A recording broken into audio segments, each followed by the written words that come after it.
பரிசுத்த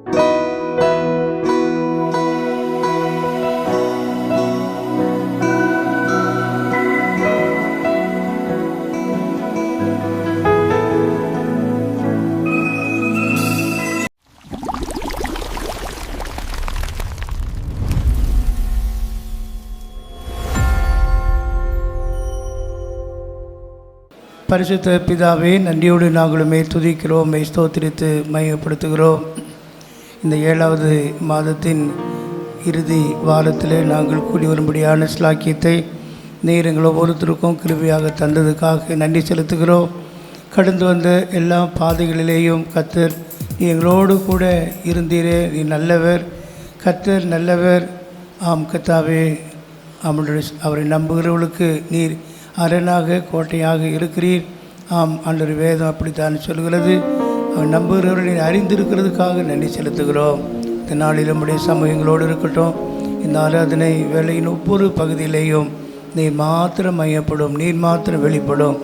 உம்முடைய வல்லமை விளங்கும் பெட்டியோடு கூட தாபர ஸ்தலத்தில் எழுந்தருளுவீராக என்று சொல்லி நாங்கள் ஜெபிக்கிறோம். கர்த்தர் சபையிலே, தேவனான சபையிலே எழுந்தருளுகிறார் என்ற வார்த்தையின்படி நீர் எழுந்தருளி நீர் செயல்படும் போது நாங்கள் சும்மா இருந்து உம்முடைய வல்லமையை காண அனுபவிக்கங்களுக்கு உதவி செய்யும்.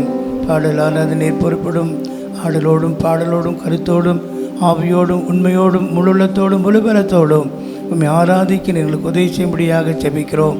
உம்முடைய வார்த்தைகள் ஜீவனாக ஆவியாய் வல்லமையாய் ஆண்டவரே மிக சித்தமான வார்த்தைகளை கொண்டு என்னோடு எங்களோடு பேசும்படியாக நான் ஜெபிக்கிறோம். ஆராதனின் ஒவ்வொரு பகுதியிலையும் நீர் மையப்படு வர வேண்டிய உம்முடைய பிள்ளைகள் எல்லாரையும் ஏற்றுவெல்ல தடைகளை நீக்கி கொண்டு வந்து உம்மை ஆராதிக்க உம்முடைய நோக்கத்தை நிறைவேற்ற உதவி செய்யும். இந்த பகல் முழுவதும் உடைய சமூகம் இருக்கட்டும், காத்துக்கொள்ளும். இயேசுவின் மூலம் வேண்டிக் கொள்கிறோம் பிதாவே, ஆமென். போற்றிடுவோம் போற்றிடுவோம் எங்கள் அண்ணலாம் இயேசுவை நாம் போற்றிடுவோம் போற்றிடுவோம் எங்கள் இயேசுவை நாம் என்ற பாடலை கவனித்து பாடுங்கள். கவனித்து எங்களோட சேர்ந்து பாடலாம்.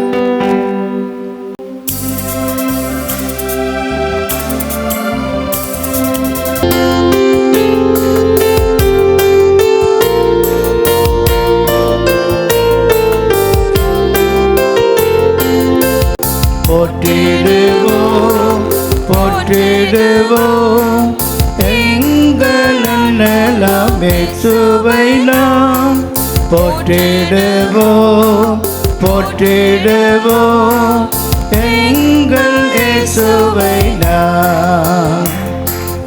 இன்பமளித்தாரே ஓயாததோ இன்பமளித்தாரே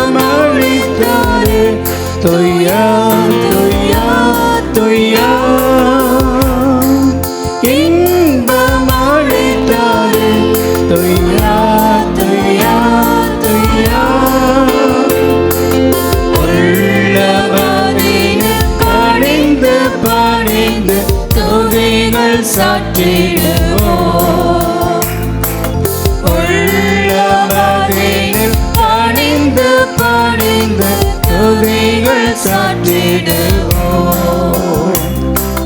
போற்றிடுவோம் போற்றிடுவோம் எங்கள் அண்ணலாம் இயேசுவை நாம் போற்றிடுவோம் போற்றிடுவோம் எங்கள் இயேசுவை நாம்.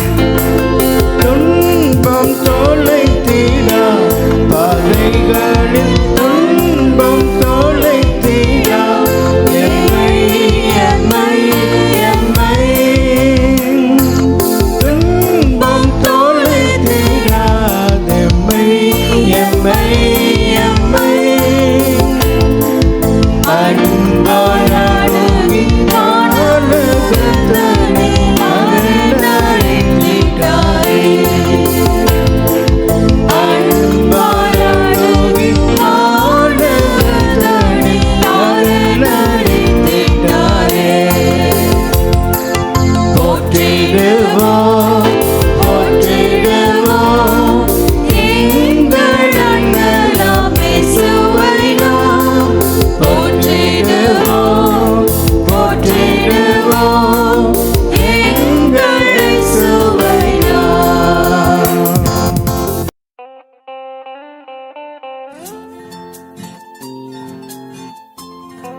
ஆண்டவருடைய பரிசுத்த நாமத்திற்கு மகிமை உண்டாவதாக. தருமையான நாளிலே இந்த மாதத்தின் கடைசி ஞாயிறு ஆராதனைக்கு வந்திருக்கிற நமக்கு ஆண்டவர் வாக்குத்தத்த வசனங்களை குறித்து நம்மோடு கூட பேச விரும்புகிறார். ஆமென். 91வது சங்கீதத்தை நாம் எல்லாரும் எடுத்துக்கொள்ளலாம். 14ஆம் வசனத்தையும் 15ஆம் வசனத்தையும் நாம் வாசிக்க. அவன் என்னிடத்தில் வாஞ்சையாய் இருக்கிறபடியால் அவனை விடுவிப்பேன். என் நாமத்தை அவன் அறிந்திருக்கிறபடியால் அவனை உயர்ந்த அடைக்கலத்திலே வைப்பேன். அவன் என்னை நோக்கி கூப்பிடுவான். நான் அவனுக்கு மறு உத்தரவு அருளி செய்வேன். ஆபத்தில் நானே அவனோடு இருந்து அவனை தப்புவித்து அவனை கனப்படுத்துவேன். ஹல்லேலூயா. இந்த நாளிலே கர்த்தர் இந்த வார்த்தையின் பிரகாரமாக தான் உங்களோடு கூட பேச ஆண்டவர் என்னோடு கூட இடைப்பட்டார். ஆமென். இந்த வசனம் நம்ம எல்லாருக்கும் நன்றாக தெரியும். 91வது சங்கீதத்தை தெரியாதவர்கள் யாருமே இல்லை. மோசேயின் சங்கீதம். இந்த காரியத்தை நாம் பார்க்கும் பொழுது அங்கே சொல்லப்பட்ட அருமையான நிறைய வாக்குத்தத்தங்கள் இருக்கிறது. இந்த 14ஆம் வசனத்தையும் 15ஆம் வசனத்தையும் யாருக்கு ஆண்டவர் பேசுகிறார்னா, தம்மை உண்மையாய் பின்பற்றுவர்களுக்கு தான் கர்த்தர் இந்த வாக்குத்தத்தத்தை கொடுக்கிறார். யாரெல்லாம் ஆண்டவரை உண்மையாக ஃபாலோ பண்ணுறாங்க, ஏதோ கடமைக்காக, பணத்துக்காக, பொருளுக்காக, கல்யாணத்துக்காக சபைக்கு வர ஆட்கள், இதை செய்யணும் அதை செய்யணும், என் வாழ்க்கையில் இதை செய்கிற ஆட்களுக்கு ஆண்டவர் கொடுக்கல. உண்மையாய் ஆண்டவரை பின்பற்றுகிற தேடுகிற பிள்ளைகளுக்கு இந்த வாக்குத்தத்தத்தை சில நிபந்தனைகள் அடிப்படையில் தான் இந்த நாளில் கர்த்தர் கொடுக்க விரும்புகிறார். ஹல்லேலூயா. எல்லாத்தையும் ஆண்டவர் கொடுத்துட்டார்னா அப்படியே ஆண்டவர் செய்ய மாட்டார். அதற்குன்னு சில நிபந்தனைகள் இருக்கு. நிபந்தனைக்கு ஏற்றபடி தான் கர்த்தர் நமக்கு என்ன செய்கிறாரு? ஆசீர்வாதத்தை தருகிற தேவனாக இருக்கிறார். இந்த வசனங்கள் நீங்கள் பார்க்கும் பொழுது 6 காரியங்களை நான் கொடுப்பேன்னு சொல்றார் ஆண்டவர். எத்தனை காரியங்களை? 6 காரியங்களை. நீங்கள் பேசணும், நீங்கள் பேசாமலாம் இருக்கக்கூடாது. எத்தனை காரியங்களை கொடுக்கணும்னு சொல்கிறார் ஆண்டவர்? 6 காரியங்களை நான் வாக்கு பண்ணுகிற தேவனாக இருக்கிறேன்னு கர்த்தர் சொல்கிறார். ஒன்று என்னன்னு பார்த்தீங்கன்னா 14ஆம் வசனத்தில் அவனை விடுவிப்பேன். ஆமென். ஒன்று என்னதுங்க? அவனை விடுவிப்பேன். 2வது அவனை உயர்ந்த அடைக்கலத்தில் வைப்பேன். 3வது என்னன்னா அவனுக்கு மறு உத்தரவு அருளி செய்வேன். ஹல்லேலூயா. 4வது ஆபத்தில் நான் அவனோடு கூட இருப்பேன். 5வது அவனை தப்புவிப்பேன். 6வது அவனை என்ன செய்வேன்? கனப்படுத்துவேன். நமக்கு 6 காரியங்களை செய்வதாக இந்த நாளிலே கர்த்தர் நம்மோடு கூட பேசி கொண்டிருக்கிறார். எத்தனை பேருக்கு இந்த காரியங்கள் உங்கள் வாழ்க்கையில் நீங்கள் சுதந்திரித்துக் கொள்ள விரும்புகிறீங்க? ஹல்லேலூயா. ஆனால் நம்முடைய வாழ்க்கையில் கர்த்தர் நமக்கு இந்த 6 காரியங்களை வாக்கு பண்ணிருக்கிறார். ஆனால் நம்முடைய ஜீவியத்தில் ஆண்டவர் எதிர்பார்க்குற காரியம் எத்தனை தெரியுங்களா? 3 காரியம்தான். இங்கே என்ன சொல்லியிருக்கிற ஆண்டவர்? 6 காரியங்கள் நான் உனக்கு என்ன செஞ்சிடறேன்? கொடுக்குறேன், உனக்கு செய்கிறேன்னு சொல்கிறாரு. ஆனால் ஆண்டவர் நம்ம இடத்துல எதிர்பார்த்துருக்கிற காரியங்கள் எத்தனை தெரியுங்களா? 3 காரியங்கள் தான். ஒன்று, நாம் உண்மையாக ஆண்டவரை நேசிக்கிறவர்களாக இருக்கணும், அன்புக்குருளாக இருக்கணும். 1. 2வது அவருடைய நாமத்தை அறிந்தவர்களாக நாம் காணப்படணும். 3வது அவரை நோக்கி கூப்பிடுகிற தேவ பிள்ளைகளாக இருக்கணும். ஹல்லேலூயா. இந்த 3ஐயும் தான் நம்ம ஆண்டவர் நம்முடைய வாழ்க்கையில் எதிர்பார்க்கிறார். ஆண்டவர் நம்முடைய வாழ்க்கையில் என்ன எதிர்பார்க்கிறாரோ அதை செஞ்சிட்டாலே நம்மளுடைய வாழ்க்கையில் ஆசீர்வாதங்கள் தானாக வந்து சேரும் என்பதை எத்தனை பேர் விசுவாசிக்கிறீங்க? ஹல்லேலூயா. ஆண்டவர் கொடுக்கிறது 6. ஆனால் ஆண்டவர் நம்ம இடத்துல எதிர்பார்க்கிறது எத்தனை? 3 காரியத்தை எதிர்பார்க்கிறார். உண்மையாக இடத்துல நீ அன்பு கூறணும். 2வது என்னுடைய நாமத்தை நீ அறிந்திருக்கணும். 3வது நீ என்னை நோக்கி கூப்பிடுகிறவனா இருக்கணும். இந்த 3 செஞ்சால் டபுள் பிளஸ்ஸிங்கை கர்த்தர் கொடுக்குறார். 3 செய்கிறோம், கையில் எத்தனை வாங்குகிறோம்? ஆண்டவர்கிட்ட 6 பெற்றுக்கொள்கிறோம். இரட்டிப்பான நன்மைகள். இந்த மாதம் கடைசியில் இந்த டபுள் பிளஸ்ஸிங்ஸை நாம் சுதந்திரித்து கொள்ளும்படியாக கர்த்தர் இந்த நாட்கள் நமக்கு கிருபை செய்ய போகிறார். ஆனால் ஆண்டவர் இங்கே சில நிபந்தனைகளை கொடுக்கிறார். ஆண்டவர் என்ன இந்த நிபந்தனைகளை கொடுக்குறாரு? ரொம்ப கண்டிப்பாக இருக்கிறாரே அப்படின்னு நாம் நினைக்கக்கூடாது. இன்றைக்கு ஆண்டவர் நமக்கு எதையாக இலவசமாக கொடுத்துட்டா அதை நம்ம அலட்சியமாக எடுத்துக்கொள்ளக்கூடாது என்பதற்காக தான் சில நிபந்தனைகளை கர்த்தர் கொடுக்கிறார். இதை செஞ்சால் நான் இதை கொடுப்பேன், இந்த 3ஐயும் நீ செய்தால் உனக்கு 6 ஆசீர்வாதத்தை கர்த்தர் தருவேன் என்று சொல்லி இந்த நாட்களில் நமக்கு வாக்கு பண்ணுகிற தேவனாக இருக்கிறார். நிபந்தனைகள் எதற்கு கர்த்தர் கொடுக்குறாருன்னா அதற்கு நீங்கள் என்ன செய்யணும்? கீழ்ப்படிந்து செய்யணும். அந்த நிபந்தனைகளுக்கு கொடுக்கும் பொழுது அதை நீங்கள் கனப்படுத்தணும். கனப்படுத்தி அதற்குரிய விலை மதிப்பை நாம் செலுத்த வேண்டும் என்பதற்காக தான் ஆண்டவர் நமக்கு சில நிபந்தனைகளை தருகிற தேவனாக இருக்கிறார். அல்லேலூயா. அந்த நிபந்தனை என்னன்னா, அதான் 3 சொன்னேன். ஆண்டவர் மேலே என்ன செய்யணும்? அன்பு கூறணுங்க. 2வது அவருடைய நாமத்தை அறிந்தவர்களாக இருக்கணும். விசுவாசி தேவ பிள்ளை இன்னும் சபைக்கு வந்துட்டு ரட்சிக்கப்பட்டுட்டு இன்னும் ஆண்டவர் சரியான விதத்தில் அன்பு கூறாமல் ஆண்டவருடைய நாமத்தை அறிந்து கொள்ளாமல் இன்னும் ஆண்டவரை நோக்கி கூப்பிடாமல் இருந்தீங்கன்னா இந்த 6 வாழ்க்கை நீ பெற்றுக்கொள்ளவே முடியவே முடியாது. இப்போ முதல் காரியத்தை உங்களோட நான் பேச விரும்புகிறேன். அவன் என்னிடத்தில் வாஞ்சியா இருக்கிறபடியால். அல்லேலூயா. என்ன சொல்லப்பட்டிருக்கிறது? அவன் என்னிடத்தில், ஆங்கிலத்தில் நீங்க போய் இந்த வசனத்தை பார்த்தீங்கன்னா, because he has set upon his love upon me. என்ன சொல்லப்பட்டிருக்குதுங்க? because he has set his love upon me. அவன் என்னிடத்தில் வாஞ்சியா இருக்கிறபடியால் என்ற வார்த்தை ஆங்கிலத்தில் அவன் என்னிடத்தில் அன்பா இருக்கிறபடியால் என்று சொல்லி அங்கே சொல்லப்பட்டிருக்கிறது. நீங்கள் வேதத்தில் இங்கிலீஷ் பைபிள் இருக்கவங்க அதில் நீங்கள் பார்த்துக்கொள்ளணும். அங்கே சொல்லப்பட்டு I will rescue those who love me. அவன் என்னிடத்தில் வாஞ்சியா இருக்கிறபடினால அவனை நான் என்ன செய்வேன்? I will rescue those who love me. யாரெல்லாம் என்னை உண்மையாக நேசிக்கிறார்களோ அவர்களுக்கு நான் செய்ய வேண்டியதை நான் செய்வேன் என்று கர்த்தர் இங்கே சொல்லுகிறார். பாருங்க, ஆண்டவர் நம்மளை நேசித்து ஆண்டவர் நமக்கு எவ்வளவோ நன்மைகளை கர்த்தர் நம்முடைய வாழ்க்கையில் செய்திருக்கிறார். அவர் செய்த நன்மைகள் ஏராளம். அவன் நமக்கு வாழ்க்கையில் செய்து நம்முடைய வாழ்க்கையில் கர்த்தர் வந்து நம்மை அன்பு கூர்ந்து நம்முடைய பாவங்களை எல்லாம் கர்த்தர் என்ன செஞ்சிருக்கிறாரு? மன்னித்திருக்கிறாரு. மன்னித்தது மாத்திரமல்ல, அவர் நம்மை ராஜாக்களாக ஆசாரியர்களாக நம்மை மாற்றி தம்முடைய பிள்ளைகளாக மாற்றி தேவ சமூகத்தில் சாட்சியாக வைத்திருக்கான் என்று சொன்னால் கர்த்தர் நம்ம மேல் பாராட்டின அவருடைய அன்பு பெரியது. அல்லேலூயா. அவர் நம்மிடத்தில் அன்பு கூர்ந்தபடினால தாங்க தம்மை தாமே ஒப்பு கொடுத்தார். அல்லேலூயா. தேவன் தம்முடைய ஒரே பேரான குமாரனை விசுவாசிக்கிறவன் எவனோ அவன் கெட்டு போகாமல் நித்திய ஜீவனை அடையும்படிக்கு இவ்வளவாய் அன்பு கூர்ந்து அவரை தந்தருள் இவ்வளவாய் அன்பு கூர்ந்தார். இவ்வளவாய் அன்பு கூர்ந்து உங்களையும் என்னையும் பாவத்திலிருந்து மீட்டெடுத்து நம்ம ரட்சித்து அவர் இந்த நாளில் சாட்சியாக வைத்திருக்கான் என்று சொன்னால் நாம் இன்னும் அதிகமாய் கர்த்தருக்காக எதையாகிலும் செய்ய வேண்டும் என்பதற்காக தான் கர்த்தர் இந்த ரட்சிப்பை கர்த்தர் நமக்கு தந்திருக்கிறார். ஆமென். இப்படி அநேக காரியங்களை ஆண்டவர் நம்ம நேசிக்கிற காரியங்களை அநேக காரியங்களை நம்ம வேதத்தில் நாம் பார்க்க முடியும். ஆனால் இன்றைக்கு கேள்வி என்னன்னா, நீங்க தேவனிடத்தில் அன்பு கூறுவர்களா இருக்கிறீர்களா? நீ கேள்வி என்னங்க? ஆண்டவரத்தில் உண்மையா அன்பு கூறுறீங்களா? தேவன் அதுதான் இன்றைக்கு தெரிந்து கொள்ள விரும்புகிறார். ஒவ்வொருவர்கிட்டையும் ஆண்டவர் கேட்கிறார், நீ என் மேல அன்பா இருக்கிறாயா? நம்ம எந்த அளவுக்கு அன்பா இருக்கிறோம் யோசிச்சு பாருங்க. தேவன் நம்ம இடத்துல கேட்கிற கேள்வி என்னன்னா, அவன் என்னிடத்தில், யாரு? அவன் என்னிடத்தில் வாஞ்சியா இருக்கிறபடி, அவன் என்னை நேசிக்கிறபடினால்தான் அவனுக்கு செய்ய வேண்டிய காரியத்தை அந்த 6 செய்வேன் ஆண்டவர் சொல்றாரு. அப்ப நீங்க ஆண்டவர் உண்மையா நேசித்திருந்தீங்கன்னா, நேசிக்கிறவளா இருப்பீர் என்று சொன்னால் இந்த 6 காரியங்களை சுதந்திரித்துக் கொள்ளும்படியா கர்த்தர் கிருபை பாராட்ட வல்லவரா இருக்கிறார். ஆமென். அல்லேலூயா. அன்பு கூறுதுன்னா என்னங்க? ஏதோ பாட்டை பாடிட்டு போறதா? அன்பு கூறுவேன் இன்னும் அதிகமாய் முழு உள்ளத்தோடு ஆராதிப்பேன்னு சொல்றீங்க. முழு உள்ளத்தோடு யாருமே நீங்க ஆராதிக்கிறது இல்லை. சகோதரர்கள் ரொம்ப தேவனை ஆராதிக்கிறது இல்லை. சிலர்லாம் சும்மா நின்றுட்டு இருக்கிறாங்க. நாங்கள் தான் பார்க்குறோமே, வீடியோவில் பார்க்குறோம், கேமராவில் பார்க்குறேன்.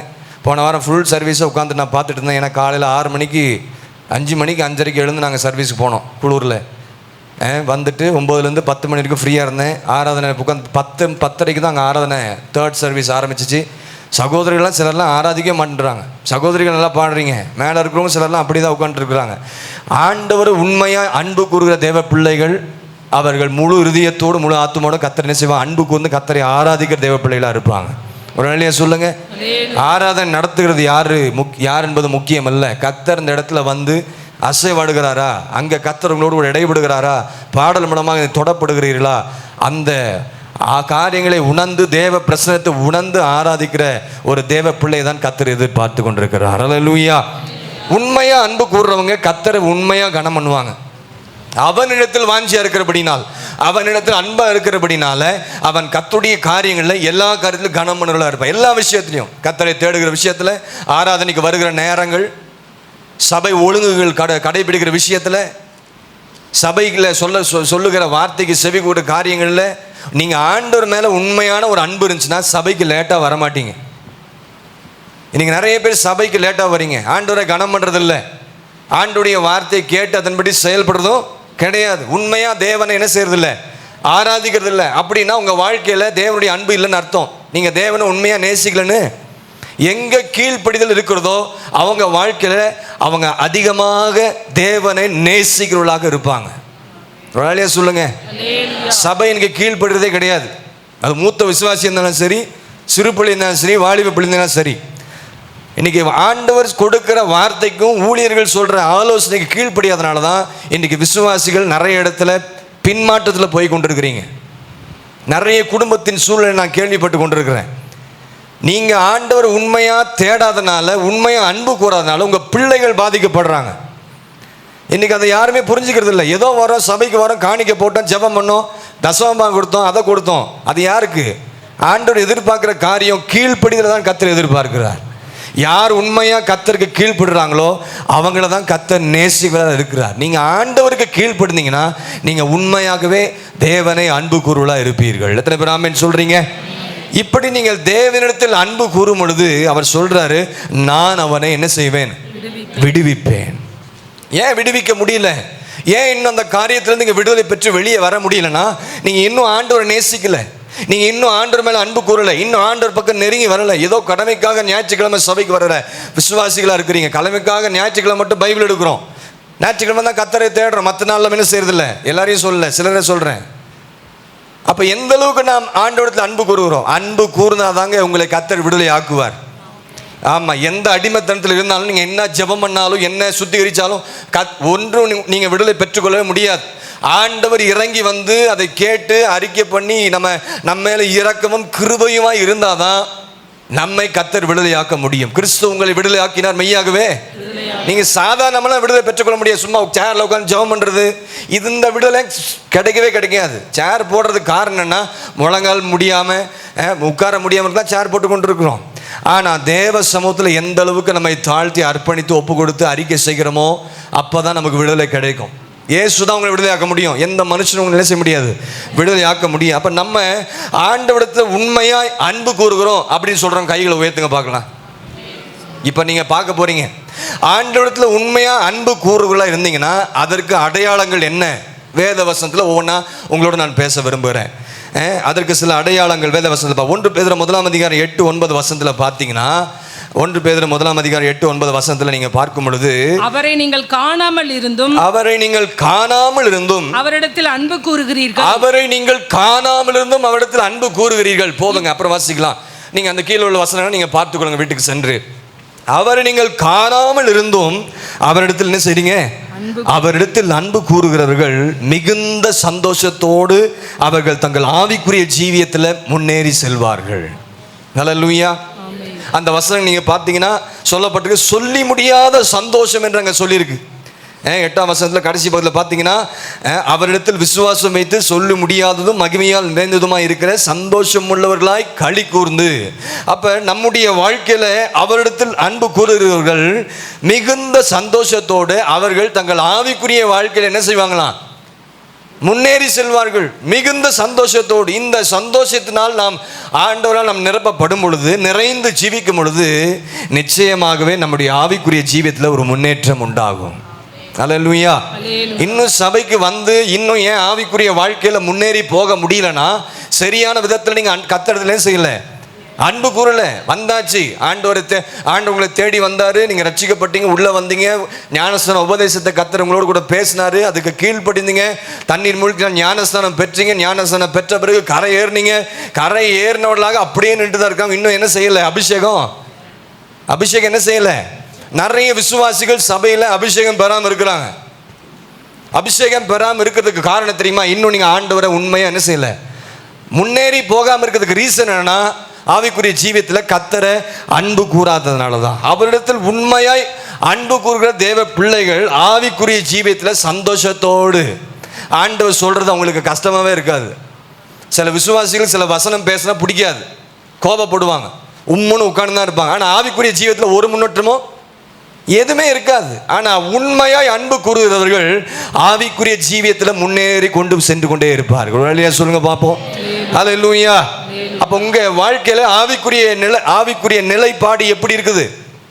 வந்த மாதிரியே உட்காந்துட்டு இருக்கீங்களா? சர்ச்சில் வந்த மாதிரியே வந்துட்டு போய் கொண்டிருக்கிறீங்களா? இல்லைங்க, வந்தீங்கன்னா வார்த்தை கேட்கணும், ரட்சிக்கப்பட்டோம், ஞானஸ்நானம் பெற்ற பிறகு வசனத்தை கற்றுக்கொள்கிறோம், அபிஷேகம் பெறணும். அபிஷேகம் பெற்ற பிறகு ஆவியின் வரங்களை அவங்களுக்கு தகுந்த வரங்களை கத்தர் கொடுக்கணும்னு சொல்லியிருக்கிறார். அந்த வரங்களை பெற்றுக்கொள்ளணும். வரங்களை பெற்றுக்கொண்டு விசுவாசியாக இருந்து விசுவாசியாய் மாறி நீ சீஷனாய் மாறணும். சீஷனாய் மாறி உலகமெங்கும் போய் ஆண்டுடைய சுவிசேஷத்தை அறிவிக்கிற தேவ பிள்ளையா நீ மாறணும். அதற்காக தான் கத்தர் சொன்ன சபையில் வைத்திருக்கிறார்.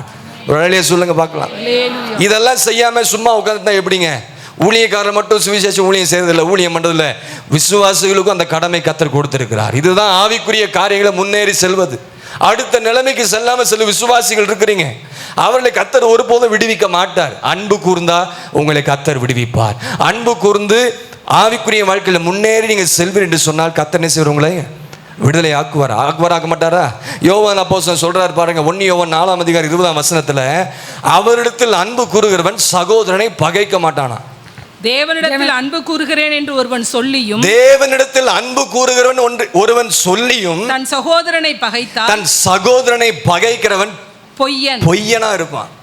என்ன சொல்லப்பட்டிருக்கு? அப்போஸ்தலன் யோவான் அப்போஸ்தலன் என்ன சொல்றாருன்னா, அவரிடத்தில் அன்பு கூறுகிறவன் சகோதரனை பகைக்க மாட்டான் என்று கர்த்தர் சொல்றாரு.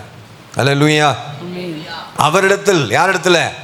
இயேசுவிடத்துல உண்மையான ஒரு அன்பு இருந்துச்சுன்னா பக்கத்து வீட்டில் பகையை வைக்க மாட்டீங்க, சொந்தக்காரன்ட்ட பகை வைக்க மாட்டீங்க, அங்கேயும் சண்டை போட்டுட்டு உங்கள் வாழ்க்கையில் பகை, விரோதங்கள், கசப்புகள், வைராக்கியங்களோடு நீங்கள் வாழ மாட்டீங்க. எப்போ? ஆண்டவரை அன்பு கூறும் பொழுது. இன்றைக்கு நிறைய விசுவாசிகளுக்கு சபையில் இருக்கிற சிறு வாலிப பிள்ளைகள் பெரியவங்களும் இருக்கும், பகை இருக்குது, விரோதங்கள் இருக்குது, கசப்புகள் இருக்கிறது, வைராக்கியம் இருக்குது. இதெல்லாம் ஏன் இருக்குதுன்னா கர்த்தருடைய அன்பு அவங்க வாழ்க்கையில் இல்லாதனால தான். இங்கே சொல்லப்பட்டிருக்கிறது, அவரிடத்தில் அன்பு கூறுகிறவன் சகோதரன் என்ன செய்ய மாட்டான்.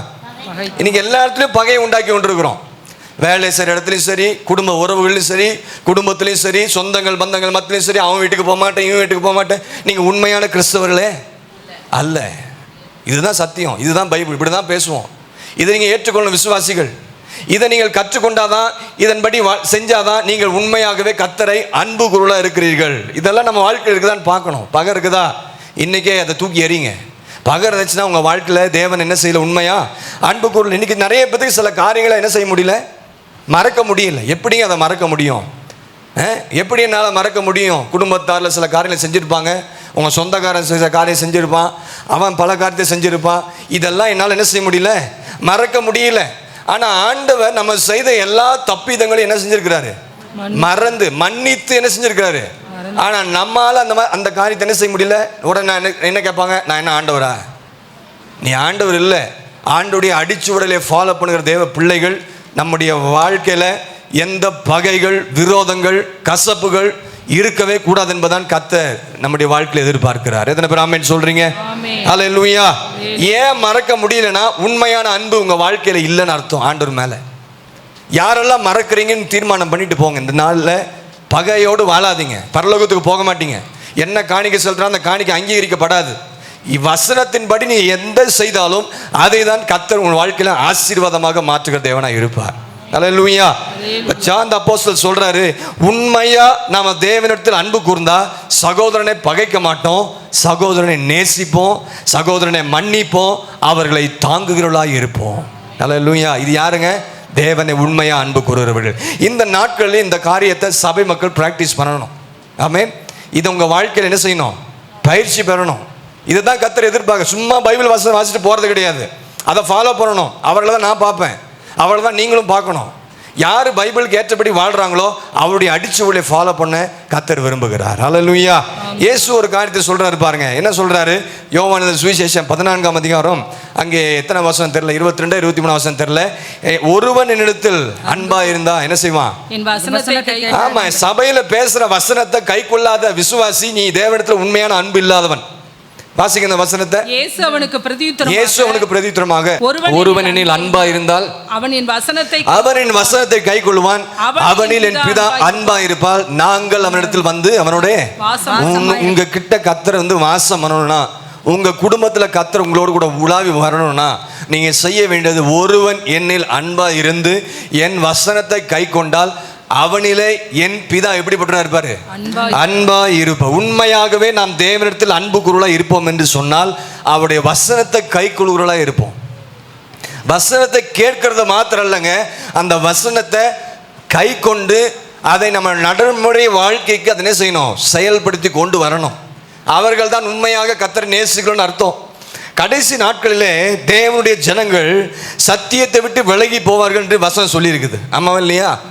கடைசி நாட்களில் தேவ ஜனங்கள், விசுவாசிகள், நல்ல ஆவிக்குரிய தேரணி விசுவாசிகள், நல்ல உபதேசத்தை தெரிந்தவர்கள், நல்ல ஆண்டவரை குறித்து நல்ல வரம் பெற்றவர்கள், இவங்கெல்லாம் என்ன செய்வாங்களா? விசுவாசிகள் கடைசி நாட்களிலே சத்தியத்தை விட்டு விலகி அவர்களுக்கேற்ற சொந்த சுய இச்சைகளுக்கு ஏற்ற போதகர்கள் என்ன செய்து கொள்வாங்களா? தெரிந்து கொள்வார்கள். இன்னைக்கு நிறைய பேர் சபையில் அப்படிதான் இருக்கிறோம். 1 தீமோத்தேயு 4ஆம் அதிகாரம் முதல் 2 வசனத்தை நீங்க வாசிச்சு பார்த்தீங்கன்னா, ஆகிலும் ஆவியானவர் வெளிப்படையாய் சொல்லுகிறபடி, ஆவியானவர் சபையில பேசுறதெல்லாம் வெளிப்படையா சொல்றாரு. வெளிப்படையா சொல்லுகிறபடி பிற்காலங்களில மனசாட்சியில் சூடுண்ட பொய்யருடைய மாயத்தினாலே சிலர் வஞ்சிக்கிற ஆவிகளுக்கும் பிசாசின் உபதேசங்களுக்கும் செவி கொடுத்து விசுவாசத்தை விட்டு விலகி இதெல்லாம் நடக்கும் என்று சொல்லி ஆண்டவர் அப்பவே சொல்லிட்டார். இந்த கடைசி நாட்களிலே விசுவாசிகள் அநேகர் சிலர் சத்தியத்தை விட்டு விலகி போவாங்க. என்ன செய்வாங்க தெரியுங்களா? அவங்க உண்மையான அன்பு, அவரிடத்துல தேவ அன்பு, அவர் உண்மையா தேவனை அன்பு கூறாதனால 2 தீமோத்தேயு 4ஆம் அதிகாரத்தில் நீங்க பார்த்தீங்கன்னா, 2 தீமோத்தேயு 4ஆம் அதிகாரத்தில் 3-4 வசனத்துல பார்த்தீங்கன்னா, அவர்கள் ஆரோக்கியமான உபதேசத்தை பொறுக்க மனதில்லாமல் செவித்தின உள்ளவர்களாகி தங்கள் சுய இச்சைகளுக்கு ஏற்ற போதகங்களை தங்களுக்கு திரளாக சேர்த்துக் கொள்கிறார்கள். இப்படிப்பட்டவர்கள் சபையில பேசுற உபதேசத்தையும் வசனத்தையும் கை கொள்ளாத ஆட்கள். இன்னைக்கு என்னன்னா, அவங்களுக்கு விருப்பமான, இன்னைக்கு எல்லாம் தீர்க்கதரிசன ஊழியம். இன்னைக்கு எங்க போனாலும் சிறு பையன்லேருந்து பெரியவங்க வரைக்கும் எல்லாருமே செய்றாங்க, தீர்க்கதரிசனம் சொல்றாங்க. தீர்க்கதரிசன ஊழியத்தை தான் இன்னைக்கு விசுவாசிகள் எதிர்பார்க்குறாங்க. தீர்க்கதரிசனம்னா பைபிள் உங்ககிட்ட இருக்குல்ல, பைபிள் படிக்கிறீங்களே, அப்பவே உங்களோட கர்த்தர் பேசுவார். ஒரு அல்லேலூயா சொல்லுங்க. அல்லேலூயா. தீர்க்கதரிசனத்துக்கு போய் அங்கங்க ஓடுறது, என் பிள்ளை வாழ்க்கை எப்படி இருக்குன்னு சொல்லி ஜெபம் பண்ணிட்டு வரலான்னு சொல்லி கடந்த வாரத்தில் ஒரு விசுவாசி என்கிட்ட சொல்லிச்சு, அங்கே போய் ஜெபம் பண்ணா தெரியும், அவங்க வீட்டுக்காரர் போட்டு திட்டி வேதத்தை படி, அதில் உன்னோட கூட கர்த்தர் பேசுவான்னு சொல்றாரு. அல்லேலூயா. இன்னைக்கு நம்முடைய வாழ்க்கையில கடைசி நாட்களில் தேவனுடைய ஜனங்கள் சத்தியத்தை விட்டு போவார்கள். நீங்க நாம் பார்க்கிறோம், ஒருவன் யாரெல்லாம் கர்த்தரிடத்துல அன்பா இருக்கிறாங்களோ கடைசி வரையிலும் இந்த சத்தியத்தில் நிலைத்திருக்கிற தேவ பிள்ளைகளாக காணப்படுவார்கள். அவர்கள் தான் கர்த்தருடைய வருகையில கைவிடப்பட்டு போகவே மாட்டார்கள். அல்லேலூயா. இன்னொரு இடத்துல ஆண்டவர் பேசுறாரு, பேதுருவிடத்துல கேட்கிறாரு, 3 தடவை கேட்கிறாரு ஆண்டவர். யோவான் சுவிசேஷம் 21ஆம் அதிகாரம் 15ஆம் வசனத்துல பாத்தீங்கன்னா ஆண்டவர் கேட்கிறாரு, சீமோன் பேதுருவே, நீ என்னிடத்துல அன்பாய் இருக்கிறாய் அப்பான்னு சொல்லி முதல்ல கேட்கிறேன். ஆமா ஆண்டவரே, உங்களுக்கு தெரியும் நான் உண்மையில அன்பாய் இருக்கிறேன். 1, 2, 3 வசனங்கள்ல தொடர்ந்து இந்த 3 வசனங்களை பார்த்தீங்கன்னா 3 தடவை ஆண்டவர் கேட்கிறார் பேதுருவிட்ட, என்ன சொல்ற? நான் அன்பா இருக்கிறேன், நீ என்னுடைய ஆடுகளை மேய்ப்பா என்று கத்த சொல்றாரு. அல்லேலூயா. யோவான் 14-15ஆம் வசனத்தை பார்த்து பாருங்க. யோவான் சுவிசேஷம் 14ஆம் அதிகாரம் 15ஆம் வசனத்துல அங்க என்ன சொல்லப்பட்டிருக்கு பாருங்க. 14-15 நீங்கள் என்னிடத்தில் அன்பா இருந்தால் என் கற்பனைகளை கை கொள்வீர்கள். அல்லேலூயா. என்ன சொல்லப்பட்டிருக்கிறது? யோவான் 14-15 நீங்கள் என் நாமத்தினால் எதை கேட்டாலும் அதை நான் செய்வேன்னு சொல்றாரு. ஆனா நீங்க என்னிடத்தில் அன்பா இருந்தால் என்னுடைய கற்பனைகளை கை கொள்வீர்கள். ஆமென் சொல்லுங்க. அல்லேலூயா. ஆண்டவர் நமக்கு கொடுத்திருக்கிற கற்பனைகள், கட்டளைகள், உபதேசங்கள் எல்லாம் யாரெல்லாம் கை கொள்கிறார்களோ அவர்கள் கர்த்தரிடத்தில் எப்படி இருக்கிறாங்க? அன்புள்ளவர்களாக இருக்கிறார்கள். இதுதான் கர்த்தரிடத்தில் அன்பு கூறலுடைய அடையாளம். இப்போ நான் சொன்ன இந்த அடையாளம்லாம் உங்கள் வாழ்க்கையில் இருக்குதா நீங்கள் பார்க்கணும். அன்பு இருந்தால் ஆவிக்குரிய நிலைமையில் பால் குடிக்கிற குழந்தைகளை போல நீங்கள் என்ன செஞ்சுருக்க மாட்டீங்க, இருந்திருக்க மாட்டீங்க. தேவ அன்பு உங்கள்கிட்ட இருந்துச்சுன்னா நீ பகையோடு நீ என்ன செய்ய மாட்டேன், வாழ மாட்டீங்க. தேவ அன்பு உங்களுக்குள் காணப்பட்டிருக்கும் என்று சொன்னால் உங்கள் வாழ்க்கையில் என்ன இருக்குங்க? வசனத்தை கை கொள்கிற அந்த அறிவு உங்களுக்கு இருக்கும். தேவ அன்பு உங்களுக்கு வாழ்க்கையில் இருந்துச்சுன்னா நீங்கள் ஆண்டவர் கொடுக்குற கற்பனைகளை ஃபாலோ பண்ணுகிற தேவ பிள்ளைகளாக இருப்பீங்க. இதுதான் தேவனை அன்புக்குடைய அடையாளம். நிறைய இருக்குது. இந்த அடையாளங்கள் உங்கள் வாழ்க்கையில் இருக்குதா? இந்த அடையாளங்கள் நம்முடைய வாழ்க்கையில் இருக்கான்னு கொஞ்சம் செக் பண்ணி பார்க்கணும்.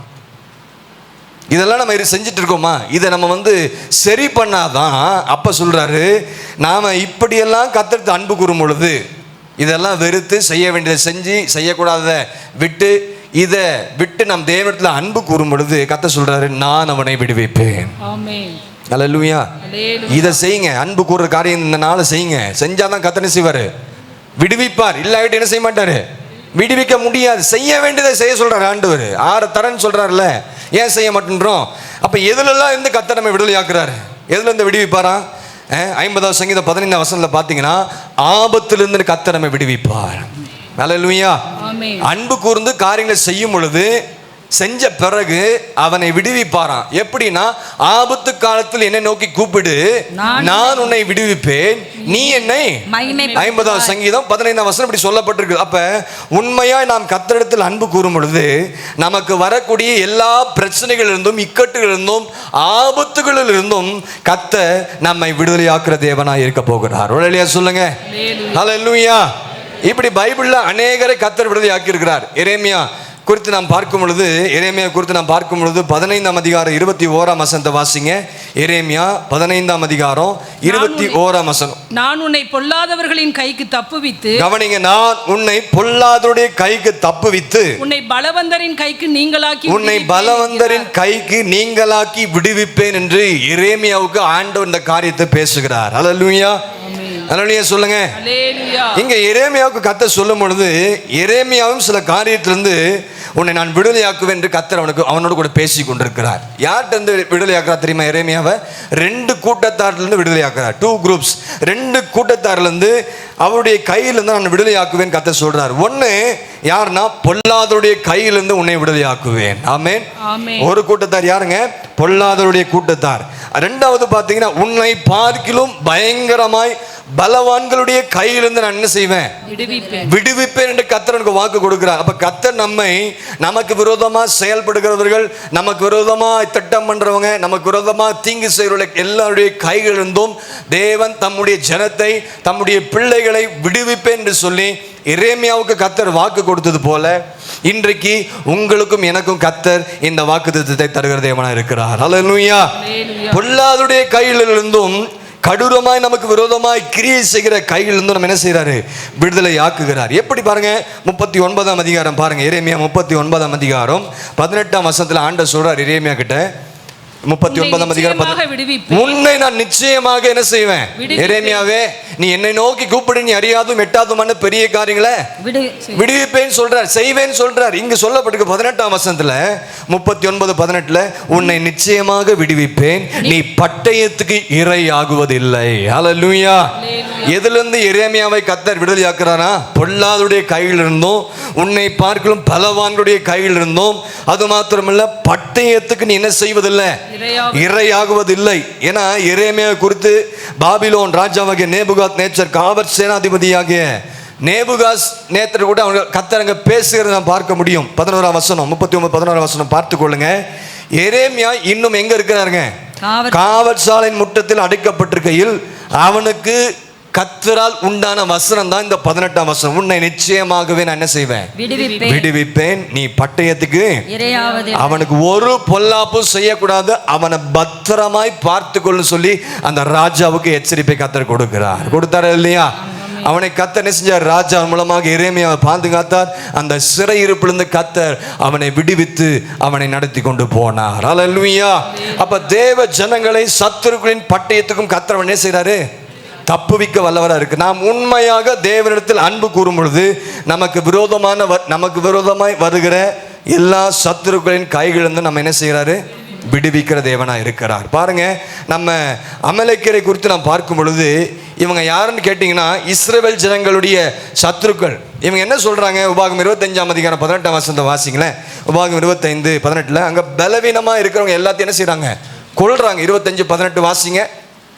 நீ இளைத்து விடாய்த்திருக்கையில் பின் வருகிற உன் பாளையத்தில் உள்ள பலவீனரை எல்லாம் வெட்டினான் என்பதை நினைத்திரு. அவங்க என்ன செய்யறாங்கன்னா, அந்த அமலேக்கியரை குறித்து நாம் படிக்கும் பொழுது இஸ்ரவேல் ஜனங்களுடைய சத்துருக்களா இருக்கிறாங்க. பலவீனமா இருக்கிறவங்க என்ன செஞ்சிடறாங்க? என்ன செய்யறாங்க? வெட்டி போடுகளா இருக்கிறாங்க. சத்துருடைய வேலை என்னதுங்க? நம்மளை வெட்டுற வேலை தான். யாரோட வேலை?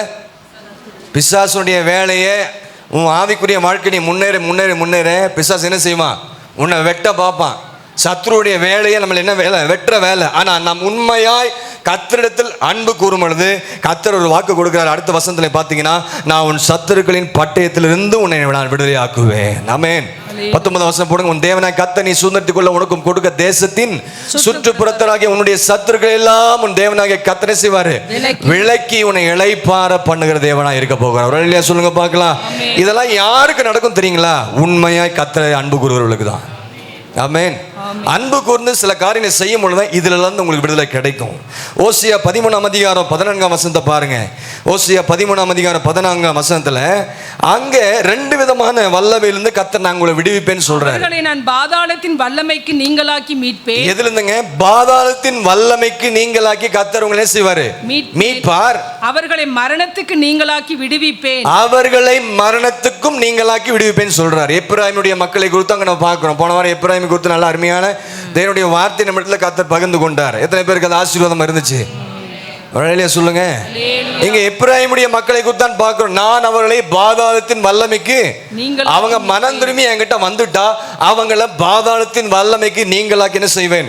மீட்பேன். மரணத்தின் வல்லமையிலிருந்தும் அவங்களை என்ன செய்வேன்? நீங்க எத்தனை பேர் கர்த்தர் பக்கம் வர ஆயத்தமா இருக்கிறீங்க? நீங்கள் கர்த்தர் பக்கம் மனம் திரும்பி வரும் பொழுது பாதாளத்தின் வல்லமைக்கும் மரணத்துக்கும் உங்களை நீங்களாக்கி கர்த்தர் விடுதலையாக்கும் என்று கர்த்தர் சொல்ற. உண்மையா அன்பு கூர்ந்தா அதை முதல் தெரிஞ்சுக்கணும். உண்மையா அன்பு கூர்ந்து அந்த நாளை செஞ்சா இதெல்லாம் இந்த கர்த்தர் உங்களை விடுதலையாக்க ஆண்டவர் உண்மை உள்ளவராய் இருக்கிறார். அல்லேலூயா. இந்த பழைய ஏற்பாட்டில் எப்படி சொல்லப்பட்டிருக்கு? பாதாளத்தின் வல்லமையிலிருந்தும் மரணத்துக்கும் உங்களை என்ன செய்வேன்? புதிய ஏற்பாட்டில் அங்க சொல்றாரு, என்ன சொல்றாரு? பேதுருவிட்ட அவர் சொல்லும் பொழுது சொல்றாரு, நான் என் சபையை கட்டுவேன், பாதாளத்தின் வல்லமைகளை. ஏன்னா ஏதை சொன்னார்னா அதோடைய அர்த்தம் என்னன்னா, பாதாளத்தின் வல்லமை தேவ சபைக்கு விரோதமாக கிரியை செய்யும். பாதாளத்தின் வல்லமை தேவ சபைக்கு விரோதமாக போராடும். அது மாத்திரமல்ல, ஆனால் அதை நான் மேற்கொள்ள விடமாட்டேன் என்று கர்த்தர் சொல்கிறார். அல்லேலூயா. புதிய ஏற்பாட்டில் எப்படி சொல்றாரு? என்ன சொல்றாரு? நான் என் சபையை கட்டுவேன், பாதாளத்தின் வல்லமைகள் அதை மேற்கொள்வது இல்லை. அதை நான் என்ன செய்வேன்? அதை நான் மேற்கொள்ள விடமாட்டேன். எந்த பிள்ளைகளை கிட்டி சேராதபடி நான் உன்னை காப்பேன் என்று சொல்லி இங்கே நமக்கு கர்த்தர் வாக்கு கொடுக்கிற தேவனா இருக்கிறார். ஆமென் சொல்லுங்க. அப்ப மரணத்தின் வல்லமையில் இருந்தும் அப்படின்னா என்ன? ஆவிக்குரிய ஜீவியத்துல மரணம் உண்டாகிறது. ஆவிக்குரிய ஜீவியத்தில் என்ன உண்டாகிறது? நீங்க நிறைய பேர் ஆவிக்குரிய ஜீவியத்துல செத்த நிலைமையில இருக்கிறாங்க. அப்படின்னா என்ன? வந்தா ஜெபிக்க மாட்டாங்க, கையை தட்ட மாட்டாங்க, பாட மாட்டாங்க, துதிக்க மாட்டாங்க, ஆராதிக்க மாட்டாங்க, வசனம் கேட்க மாட்டாங்க. வசனம் கேட்கும் போது தான் ஃபோனை நோண்டுவாங்க, வசனம் கேட்கும் போது தான் ஃபோன் கால் வரும், வெளியே ஓடுறது. இதெல்லாம் நீங்கள் கர்த்தரை கனவீனம் பண்ணுறீங்க. கர்த்தர் என்ன செய்யணும்? கனவீனம் பண்ணணும். இதெல்லாம் சொல்லணும் சபைக்கு. ஏன்னா நிறைய காரியங்கள் சபையில் நடந்து கொண்டு இருக்கு. கர்த்தரை கனம் பண்ணுற நேரத்தில் வேற எதுக்கும் நம்ம என்ன செய்யக்கூடாது? இடம் கொடுக்கவே கூடாது. உடனே சொல்லுங்க. அப்ப ஆவிக்குரிய ஜீவத்தில் மரணம் உண்டாகிறது. ஆவிக்குரிய ஜீவத்தில் பிசாசு இந்த காரியத்தில் கொண்டு வருவான். இதிலிருந்து சபை தப்பிக்கணும்னா நீ கர்த்தரிடத்தில் அன்பு கூர்ந்தாதான் இந்த மரணத்தில் இருந்தும் இந்த பாதாளத்தின் வல்லமையிலிருந்தும் கர்த்தர் உன்னை தப்புவிக்க, உன்னை விடுவிக்க இயேசு வல்லவராக இருக்கிறார். அல்லேலூயா. இந்த 2 விதமான வல்லமையிலிருந்து விடுதலையாக்குவேன் என்று கர்த்தர் வாக்கு கொடுக்கிறார். இதை நான் பெறணும்னா, இந்த விடுதலைகள் எல்லாம் நான் பெற்றுக்கொள்ளணும்னா, இவ்வளோ காரியத்தை சொன்னல, இந்த விடுதலையெல்லாம் நான் பெற்றுக்கொள்ள வேண்டும் என்று சொன்னால், இந்த விடுதலை நாம் பெற்றுக்கொள்ளணும். நாம் செய்ய வேண்டியது என்னதுங்க? தேவனிடத்தில் அன்பு கூறணும். தேவனிடத்தில் என்ன செய்யணும்? அன்பு கூர்ந்து அந்த நாளை செஞ்சணும். அந்த நாளை செஞ்சாதான் ஆண்டவர் இந்த காரியத்தில் தான் உங்களையும் உங்க குடும்பத்தையும் உங்க பிள்ளைகளையும் உங்க சந்ததியும் கர்த்தர் செய்வார், விடுவிப்பார். ஆமென். ரெண்டாவது ஆண்டவர் என்ன சொல்றாரு? 3 கொடுத்தா 3 செஞ்சா 6 கொடுக்கன்னு சொல்றாரு. ஒண்ணு என்ன நம்ம தெரிஞ்சுக்கிட்டோம். ரெண்டாவது, அவன் என் நாமத்தை அறிந்திருக்கிற. சொல்லுங்க, என்ன போட்டிருக்குது பாருங்க. அவன் என் நாமத்தை அறிந்திருக்கிறபடியினால் அவனை எங்க வைப்பேன்? அந்த உயர்ந்த அடைக்கலம் சொல்லல, உயர்ந்த அடைக்கலத்துல போய் நம்ம இருக்கணும்னா முதலாவது நாம் தேவனுடைய பிள்ளைகளை நாம் கர்த்தருடைய நாமத்தை அறிந்திருக்கிறோமா? பக்கத்துல கேட்டு பாருங்க. தேவன் அன்பு கூறுறீங்களா? காலைல ஜெபம் பண்ணியா? கேளுங்க, பதில் கேளுங்க. உங்ககிட்ட உண்மையா ஜெபம் பண்ணியா? காலைல பைபிள் வாசித்தீங்களா? புருஷன் மனைவி கைப்பிடிச்சு ஜெபிக்கிறீங்களா? என்னங்க கேட்க மாட்டீங்களா? இதெல்லாம் செய்யணும். விசுவாசி செய்யலைன்னா உங்கள் குடும்பம் எப்படி இருக்கும்? ஆசீர்வாதமாக இருக்கும். குடும்பத்தில் புருஷன் மனைவி செய்கிற ஜெபம் வேணும். பிள்ளைகளுக்கும் குடும்பத்துக்கு சேர்ந்து ஒருமனப்பட்ட ஜெபம் என்ன செய்யணும்? இருக்கணும். அப்படி செய்யாத குடும்பம் என்ன ஆகும்னு எனக்கு தெரியாது. ஜெபம் இருந்தால் தாங்க அந்த குடும்பம் செழிக்கும், தலைக்கும், அதை விடுவிப்பார். எந்த குடும்பத்தில் தேவ அன்பு இருக்குதோ அந்த குடும்பத்தில் நிறைவான ஆசீர்வாதம் தங்கி இருக்கும். அல்லேலூயா. இன்னைக்கு நீ காலையில் ஜெபம் பண்ணாமல் வேலை வாசிக்காம வந்திருந்தா நீங்கள் உண்மையாக தேவனை அன்பு கூறல, நீங்கள் உண்மையான கிறிஸ்துவனே கிடையாது. இதுதான் சத்தியம். இப்படி தான் பேசுவேன். நீங்கள் கோவப்பட்டாலும் கோவப்படுங்க. இல்லை இப்படிலாம் பேசினா எங்களால் சபையில் இருக்க முடியாதுன்னு சில சொன்ன ஆட்களாக இருக்கிறாங்க. எங்களுக்கு இந்த உபதேசம் போங்க. உங்களுக்கு எத்தனையோ சபை இருக்குது கிருஷ்ணகிரியில். எந்த சபை உங்களுக்கு பிடிக்குதோ உங்கள் சுய இச்சைக்கேற்ற போதைகளை தெரிந்து கொண்டு அங்கே இருங்க. நிறைய பேத்துக்கு உண்மையான சத்தியத்தை பேசினா பிடிக்கிறது இல்லை. அதை பற்றி எனக்கு கவலை கிடையாது. ஏன்னா என்ன ஆண்டவரே செய்வார், கணக்கு கேட்பார். ரெண்டாவது காரியம், கர்த்தருடைய நாமத்தை அறிந்தவருடைய அனுபவங்கள், அடையாளங்கள் என்ன என்பதை பார்க்கணும். நீங்களாம் ஆண்டவருடைய நாமத்தை அறிந்திருக்கிறீங்களா? அறிஞ்சிருக்கிறீங்களா? செக் பண்ணி தான் பார்ப்போமே. 9வது சங்கீதம் 10ஆம் வசனத்தை வாசிங்க. கர்த்தாவே உம்மை தேடுகிறவர்களை நீர் என்ன செய்வதில்லை? கைவிடுகிறதல்ல. ஆதலால் உமது நாமத்தை அறிந்தவர்கள். இப்ப சொல்லுங்க பார்க்கலாம், எத்தனை பேர் ஆண்டவர் நாமத்தை அறிஞ்சிருக்கிறீங்க? உமது நாமத்தை அறிந்தவர்கள் உம்மை நம்பி இருப்பார்கள். எத்தனை பேர் ஆண்டவர் உண்மையா நம்புறீங்க? அப்ப ஏன் அழுறீங்க? அப்புறம் எதுக்கு நம்ம அழுறோம்? அதுக்கப்புறம் ஏன் நம்ம மற்றவங்களை தேடி ஓடுறோம்? பிரச்சனையோ, பணமோ, பொருளோ, உதவியோ, எதுவாக இருந்தாலும் எங்கே செய்ய ஓடுறோம்? நீ ஓட மாட்ட, முழங்கால் படியிடுவேன். எத்தனை பேர் ஆமென் சொல்றீங்க? ஆமாம், அதான் சொல்லப்படும். உம்மது நாமத்தை அறிந்தவர்கள் அங்கேயும் ஓடாம கர்த்தரை நம்பி அவருடைய பாதத்தை பிடிச்சி அவர்கிட்ட எல்லா விதமான ஆசீர்வாதத்தை பெற்றுக்கொள்வாங்க. அல்லேலூயா, அல்லேலூயா. இயேசுவின் நாமம் பாடினா போதாது, அவருடைய நாமத்தை அறிந்தாதான் நீ கர்த்தரை நம்புவீங்க. நீ நாமத்தை அறிந்து கொள்ளலை, இன்னும் நாமத்தை அறியாதனால தான் ஆண்டவர் உங்களை கைவிடுறாரு. ஆண்டவரை நம்புறதில்லை சில விசுவாசிகள். ஆண்டவர் ஒரு காரியத்தை செய்யலைன்னா சபைக்கு வரதில்லை. முந்தின நாட்கள் செய்த நன்மைகள் என்ன செய்யறாங்க? மறந்துடுறாங்க. முந்தின நாட்களில் கர்த்தர் உங்க காரியங்களை வாய்க்க செய்தார். அதை நினைச்சு தொடர்ந்து நீ ஆண்டவரை நன்றி சொல்லி துதித்து கொண்டே இருந்தாதான் ஆண்டவர் உன்னை செக் பண்ணி பார்ப்பார். ஓஹோ, இல்லைனாலும் இவன் வந்து கர்த்தரை தேடுறான், துதிக்கிறான், இவனுக்கு வேண்டியதை நான் செய்யணும்னு சொல்லி கர்த்தர் இரக்கம் பாராட்டுக்கு தேவனா இருப்பார். ஆமென் சொல்லுங்க. அவருடைய நாமத்தை அறிந்திருக்கிறவர்கள் கர்த்தரை என்ன செய்திருப்பாங்க? நம்பி இருப்பாங்க. ஆமென். உண்மையா நீங்க கர்த்தரை நம்பி அவர் மேல் நம்பிக்கை வைத்திருந்தீங்கன்னா அவருடைய நாமத்தை அறிந்தவர்கள்ன்ற அர்த்தம். இயேசுவை உண்மையா நம்புனீங்கன்னா நீங்க யாரு? இயேசுவின் நாமத்தை அறிந்தவர்கள். நாம் மனுஷர்களையோ பணத்தின் மேல நம்பிக்கை வைக்கிற ஒரு நபராக இருந்தா நீ இன்னும் இயேசுவின் நாமத்தை அறிந்து கொள்ளன்னு அர்த்தம். பணம், பொருள், பதவி எல்லாம் நமக்கு தேவைதான். அதை காட்டிலும் இயேசு தான் நமக்கு எல்லா நம்பிக்கையுமா இருக்கு. நம்பிக்கையின் நங்குரமாக நம்முடைய வாழ்க்கையில் இருக்கிறார். அல்லேலூயா. அப்ப கர்த்தர் மேல் வைக்கிற நம்பிக்கை நாம் கர்த்தருடைய நாமத்தை அறிந்தவர்கள் என்ற சாட்சி சொல்லும். ஆமாவா இல்லைங்களா? கர்த்தர் மேல் வைக்கிற நம்பிக்கை என்ன செய்யுமா? கர்த்தருடைய நாமத்தை அறிந்தவர்கள் என்று சாட்சி சொல்ற அளவுக்கு கர்த்தர் நம்மை மேன்மைப்படுத்துகிற தேவனா இருப்பார். சாலமோன் தேவாலயத்தை கட்டி ஜெபிக்கும் பொழுது பார்த்தீங்கன்னா அங்கே கர்த்தருடைய நாமத்தை அறிந்தவர்களை பற்றி ஒரு காரியத்தை சொல்றார். சாலமோன் தேவாலயத்தை கட்டி அங்கே அவன் ஜெபித்த பொழுது 2 நாளாகமம் நினைக்கிறேன், 2 நாளாகமம் 6ஆம் அதிகாரத்தை பாருங்க. 6ஆம் அதிகாரம் 33ஆம் வசனத்தை பாருங்க, சீக்கிரம் வாசிங்க. உமது வாசஸ்தலமாகிய பரலோகத்தில் இருக்கிற தேவரீர் அதை கேட்டு பூமியின் ஜனங்கள் எல்லாரும் உம்முடைய ஜனமாகிய இஸ்ரவேலை போல உம்முடைய நாமத்தை அறிந்து உமக்கு பயப்பட்டு. தேவ பயம் இன்னைக்கு சபை விசுவாசிகளுக்கு இல்லை. உமது நாமத்தை, கர்த்தருடைய நாமத்தை அறிந்தவர்கள் தேவனுக்கு என்ன செய்வாங்க? தேவனுக்கு பயப்படுற வந்தீங்களா நேரத்துக்கு சபைக்கு வருவீங்க. தேவனுக்கு பயப்படுறதா நேரமா எழுந்து காலை ஜெபிப்பீங்க, வேதத்தை வாசிப்பீங்க. கவனிங்க, நிறைய பேர் சொல்கிறாங்க வேதத்தை ஒரு நாளைக்கு 30 அதிகாரம் வாசிக்கிறேன். What is the use? வாசிக்கிறதுனால என்ன பிரயோஜனம்? வாசிக்கிறதுனால எந்த பிரயோஜனம் கிடையாது. வாசிக்கிற அந்த வார்த்தையை தியானிக்கணும், அது ரொம்ப முக்கியம். நிறைய பேர் சொல்கிறாங்க வாசி, தப்பு கிடையாது. அந்த அத்தனை அதிகாரத்தை வாசிக்கிறீங்களே, அதில் என்ன கற்றுக்கொண்டீங்க, அதில் என்ன தியானித்தீங்க, அதில் உட்கார்ந்து ஒரு வசனத்தை எடுத்து ஒரு அரை மணி நேரமோ 1 மணி நேரமோ அதை நீங்கள் தியானிக்கிறவளா இருக்கிறீங்களா? அதுதான் உங்களுக்கு பிரயோஜனமுள்ளதாக இருக்கும். ஒரு ஆமென் சொல்லுங்க. கர்த்தருடைய நாமத்தை அறிந்தவர்கள் எப்படி இருப்பாங்களா? அவருக்கு பயந்தவர்களாக இருப்பாங்க. கர்த்தருக்கு பிள்ளைகளே வாருங்கள், நான் உங்களுக்கு கர்த்தருக்கு பயப்படுதல் உங்களுக்கு என்ன செய்வேன்? போதி. யாரெல்லாம் கர்த்தருக்கு பயப்படுறாங்களோ அவங்க தாங்க ஆண்டுடைய நாமத்தை அறிந்தவர்கள். புரியுதுங்களா? நாமத்தை அறிந்தவர்னு சொல்கிறீங்க, நம்புறீங்களா ஆண்டவரை? நாமத்தை அறிந்தவர்கள் சொல்கிறீங்க, கர்த்தருக்கு பயப்படுகிற பிள்ளைகளாக நம்ம இருக்கிறோமா? யோசித்து பார்க்கணும். சும்மா வாயில சொல்லிடக்கூடாது. நம்முடைய வாழ்க்கையில் உண்மையாக கர்த்தருக்கு பயப்படுகிற பயம் இருந்துச்சுன்னா அதனுடைய அர்த்தம் இயேசுவின் நாமத்தை அறிந்தவர்கள். பாவிகள் தேவனுக்கு என்ன செய்யறதில்லை? பயப்படுகிறது இல்லை. துன்மார்கள் கர்த்தருக்கு பயப்படுறது கிடையாது. தேவனை அறியாதவர்கள் கர்த்தருக்கு என்ன செய்யறதில்லை? நீங்களும் நானும் தேவனை அறிந்தவர்கள், அவருடைய நாமத்தை அறிந்தவர்கள் எப்படி இருக்கணும்? கர்த்தருக்கு பயப்படுகிற மனுஷன் இவ்விதமாய் ஆசீர்வதிக்கப்படுவான். கர்த்தருக்கு பயப்படுகிற எல்லா சிறியோரையும் பெரியோரையும் என்ன செய்யறார்? அவர் ஆசீர்வதிக்க பயந்தாதாங்க ஆசீர்வாதம் கிடைக்கும். அல்லேலூயா. நாம் எல்லாரும் கர்த்தருடைய நாமத்தை அறிந்தவர்கள், நம்முடைய கர்த்தருடைய ஜனங்களா இருக்கிறோம். ஆகவே கர்த்தருக்கு பயப்படுகிற பயம் நம்முடைய வாழ்க்கையில் இருக்கான்னு கொஞ்சம் பார்க்கணும்.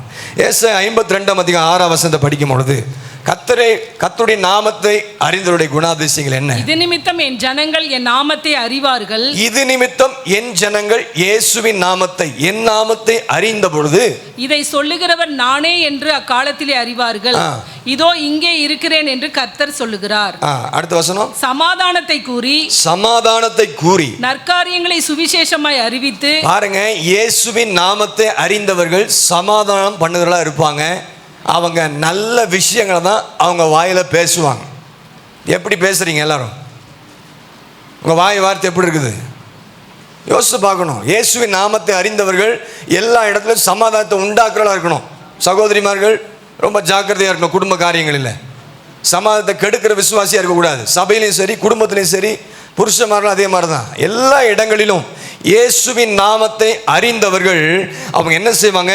முதலாவது சமாதானத்தை கூறுகிறார்கள். இரண்டாவது சமாதானத்தை என்ன செய்றாங்க? அவங்க உண்டு படுகளா இருப்பாங்க. இயேசுவின் நாமத்தை அறியாதவர்கள் தான் குடும்பத்தில் குழப்படி உண்டாக்கி, சபையில் குழப்படிகளை உண்டாக்கி சமாதானத்தை கெடுக்கிறவர்களா இருப்பாங்க. அதனால தான் ஆண்டவர் சொல்றார், என்ன சொல்றார்? சமாதானத்தை உண்டு பண்ணுகிறவர்கள் பாக்கியவான்கள், அவர்கள் தேவனுடைய புத்திரர். நீங்க யாருடைய புத்திரர்? தேவனுடைய புத்திரரா பிசாசின் புத்திரரா இருக்கீங்களா? யோசித்து பாருங்க. தேவனுடைய நாமத்தை அறிந்தவர்கள் அவர்கள் சமாதானத்தை பண்ணுறவர்கள் மாத்திரமல்ல, அவர்கள் பாக்கியவான்களா இருப்பாங்க. அவர்கள் தேவனுடைய புத்திரரா இருப்பாங்க. தேவனை சமாதானத்தை உண்டு பண்ணுகிற நாம் தேவனுடைய புத்திரரா எண்ணப்படுவோம் சொல்லப்பட்டிருக்கிறது. அல்லேலூயா. அப்ப யோசிப்பார், நாம சமாதானத்தை உண்டு பண்ணுறவர்களா இருக்கிறோமா இல்லை சமாதானத்தை கெடுக்கிறவர்களா இருக்கிறோமா?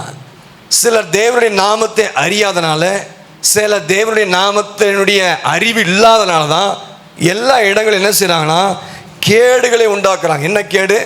சமாதான கேடுகளை உண்டாக்குறாங்க. இயேசுவை நாமத்தை அறிந்தவர்கள் இப்போ கையை ஊற்றுங்க பார்க்கலாம். பாப்பா, நான் எங்கேயாச்சும் அங்கே பிரச்சனை சமாதானத்தை கெடுக்கிறதா இருந்தீங்கன்னா கர்த்தர் பார்க்குறார். உண்மையாக கை ஊற்றணும்.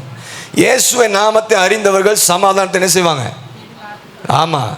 இப்போ கையை உயர்த்துறவங்க சமாதானத்தை உண்டு பொருளாக இருக்கணும். கையை உயர்த்தாதவங்க இனி தீர்மானம் பண்ண, நான் இயேசுவின் நாமத்தை அறிந்தவன், எங்கே போனாலும் என்னுடைய சமாதானத்தை காத்துக்கொள்ளணும், மற்றுடைய வாழ்க்கை நான் சமாதானத்தை உண்டு பண்ணுவனாக இருக்கணுமே தவிர சமாதானத்தை கெடுக்கிறவனாக இருக்கக்கூடாது. இதுதான் இயேசுவின் நாமத்தை அறிந்தவர்கள். அது மாத்திரமல்ல, இயேசுவின் நாமத்தை அறிந்தவர்கள் அவங்க வாயிலிருந்து நல்ல வார்த்தை வருமா? என்ன வார்த்தை வரும்? பக்தி விருத்திக்கேற்ற நல் வார்த்தைகள் வாயிலிருந்து புறப்படணும். அதான் சொல்லப்பட்டிருக்கிறது. சமாதானம் மாத்திரம் அல்லங்க, நற்கிரியைகள் சுவிசேஷமாய் அறிவிப்பார்கள். அறிவிக்கிறீங்களா? நல்ல காரியங்களை சுவிசேஷமாக அறிவிக்கிறோமா? அறிந்தவர்கள் அறிவிப்பாங்க. யாரு எதை அறிந்தவங்க? இயேசுவின் நாமத்தை அறிந்தவர். தேவனுடைய நாமத்தை நாம் அறியாவிட்டால் ஆண்டவர் ஒரு நாள் உங்களை பார்த்து சொல்வார், நான் உன்னை, நீ என்ன பண்ணியிருக்கலாம், ஜெபம் பண்ணியிருக்கலாம், ஊழியம் பண்ணியிருக்கலாம், சபையில் பாய போட்டிருக்கலாம், சமைச்சிருக்கலாம், பாத்திரம் கழுவிருக்கலாம். ஆனால் ஆண்டுடைய சித்தத்தை செய்யாதவங்க, ஆண்டவருக்கு கீழ்ப்படியாதவங்க, ஆண்டுடைய நாமத்தை அறியாதவங்க கடைசி நாளில் வந்து சொல்வார், நான் உன்னை தொட்டு சுகமாக்கி இருக்கலாம், அற்புதம் பண்ணியிருக்கலாம், என்ன வேணா பண்ணியிருக்கலாங்க, சபைக்கு எவ்வளோ கொடுத்துருக்கலாம். ஆனால் ஆண்டவருக்கு ஏற்றபடி வாழலைனா, ஆண்டவருடைய நாமத்தை அறியலைனா கர்த்தர் சொல்வார் உங்களை பார்த்து, நான் உன்னை. அந்த நிலைமைக்கு நாம் வந்துடக்கூடாது. நற்கிரியைகளை சுவிசேஷமாக அறிவிக்கணும். கர்த்தருடைய நாமத்தை அறிந்தவங்க எப்பயுமே என்ன செய்வாங்க? நல்ல காரியங்களை பேசணும். கர்த்தருடைய நாமத்தை அறிந்தவங்க மற்றவங்களை குற்றப்படுத்த மாட்டாங்க. இந்த பொண்ணு சரியில்லைங்க, இந்த பையன் சரியில்லை, இந்த குடும்பத்தார் மோசம், இதை சொல்கிறவங்க கர்த்தருடைய நாமத்தை அறியாதவர்கள். உங்கள் வாயிலிருந்து பொல்லாத காரியங்களோ தூஷணங்களோ குற்றச்சாட்டுகளோ அந்த வாயிலிருந்து வந்துச்சுன்னா நீ இயேசுவின் நாமத்தை அறியலை. பக்கத்தில் கைப்பிடிச்சு சொல்லுங்கள். யாரையாச்சும் நீங்கள் வந்து ஒன்றுமில்லாமல் போன்னு சொன்னீங்கன்னா, யாரையாச்சும் தூசிச்சின்னா, குற்றச்சாட்டு காமிச்சின்னா, நீ இயேசுவின் நாமத்தை அறியலை, நீ உண்மையான கிறிஸ்தவன் கிடையாது. இந்த உலகத்தில் யாருக்கும் நியாய தீர்ப்பு பண்ணுற வேலை கொடுக்கல. ஒரு ஆமென் சொல்லுங்க. இந்த ஊழியக்காரன் சரியில்லை, அந்த விசுவாசி, அது உன் வேலை கிடையாது. வந்தோமா, இயேசுவின் நாமத்தை அறிந்தோமா, கற்றுக்கொண்டோமா, அதன்படி போனோமா, வருகைக்கு போய் சேருவதற்கு நாம் ஆயத்தப்படணும். அதுக்கு தான் சபையை கர்த்தர் வைத்திருக்கிறார். அல்லேலூயா. சொல்லுங்க.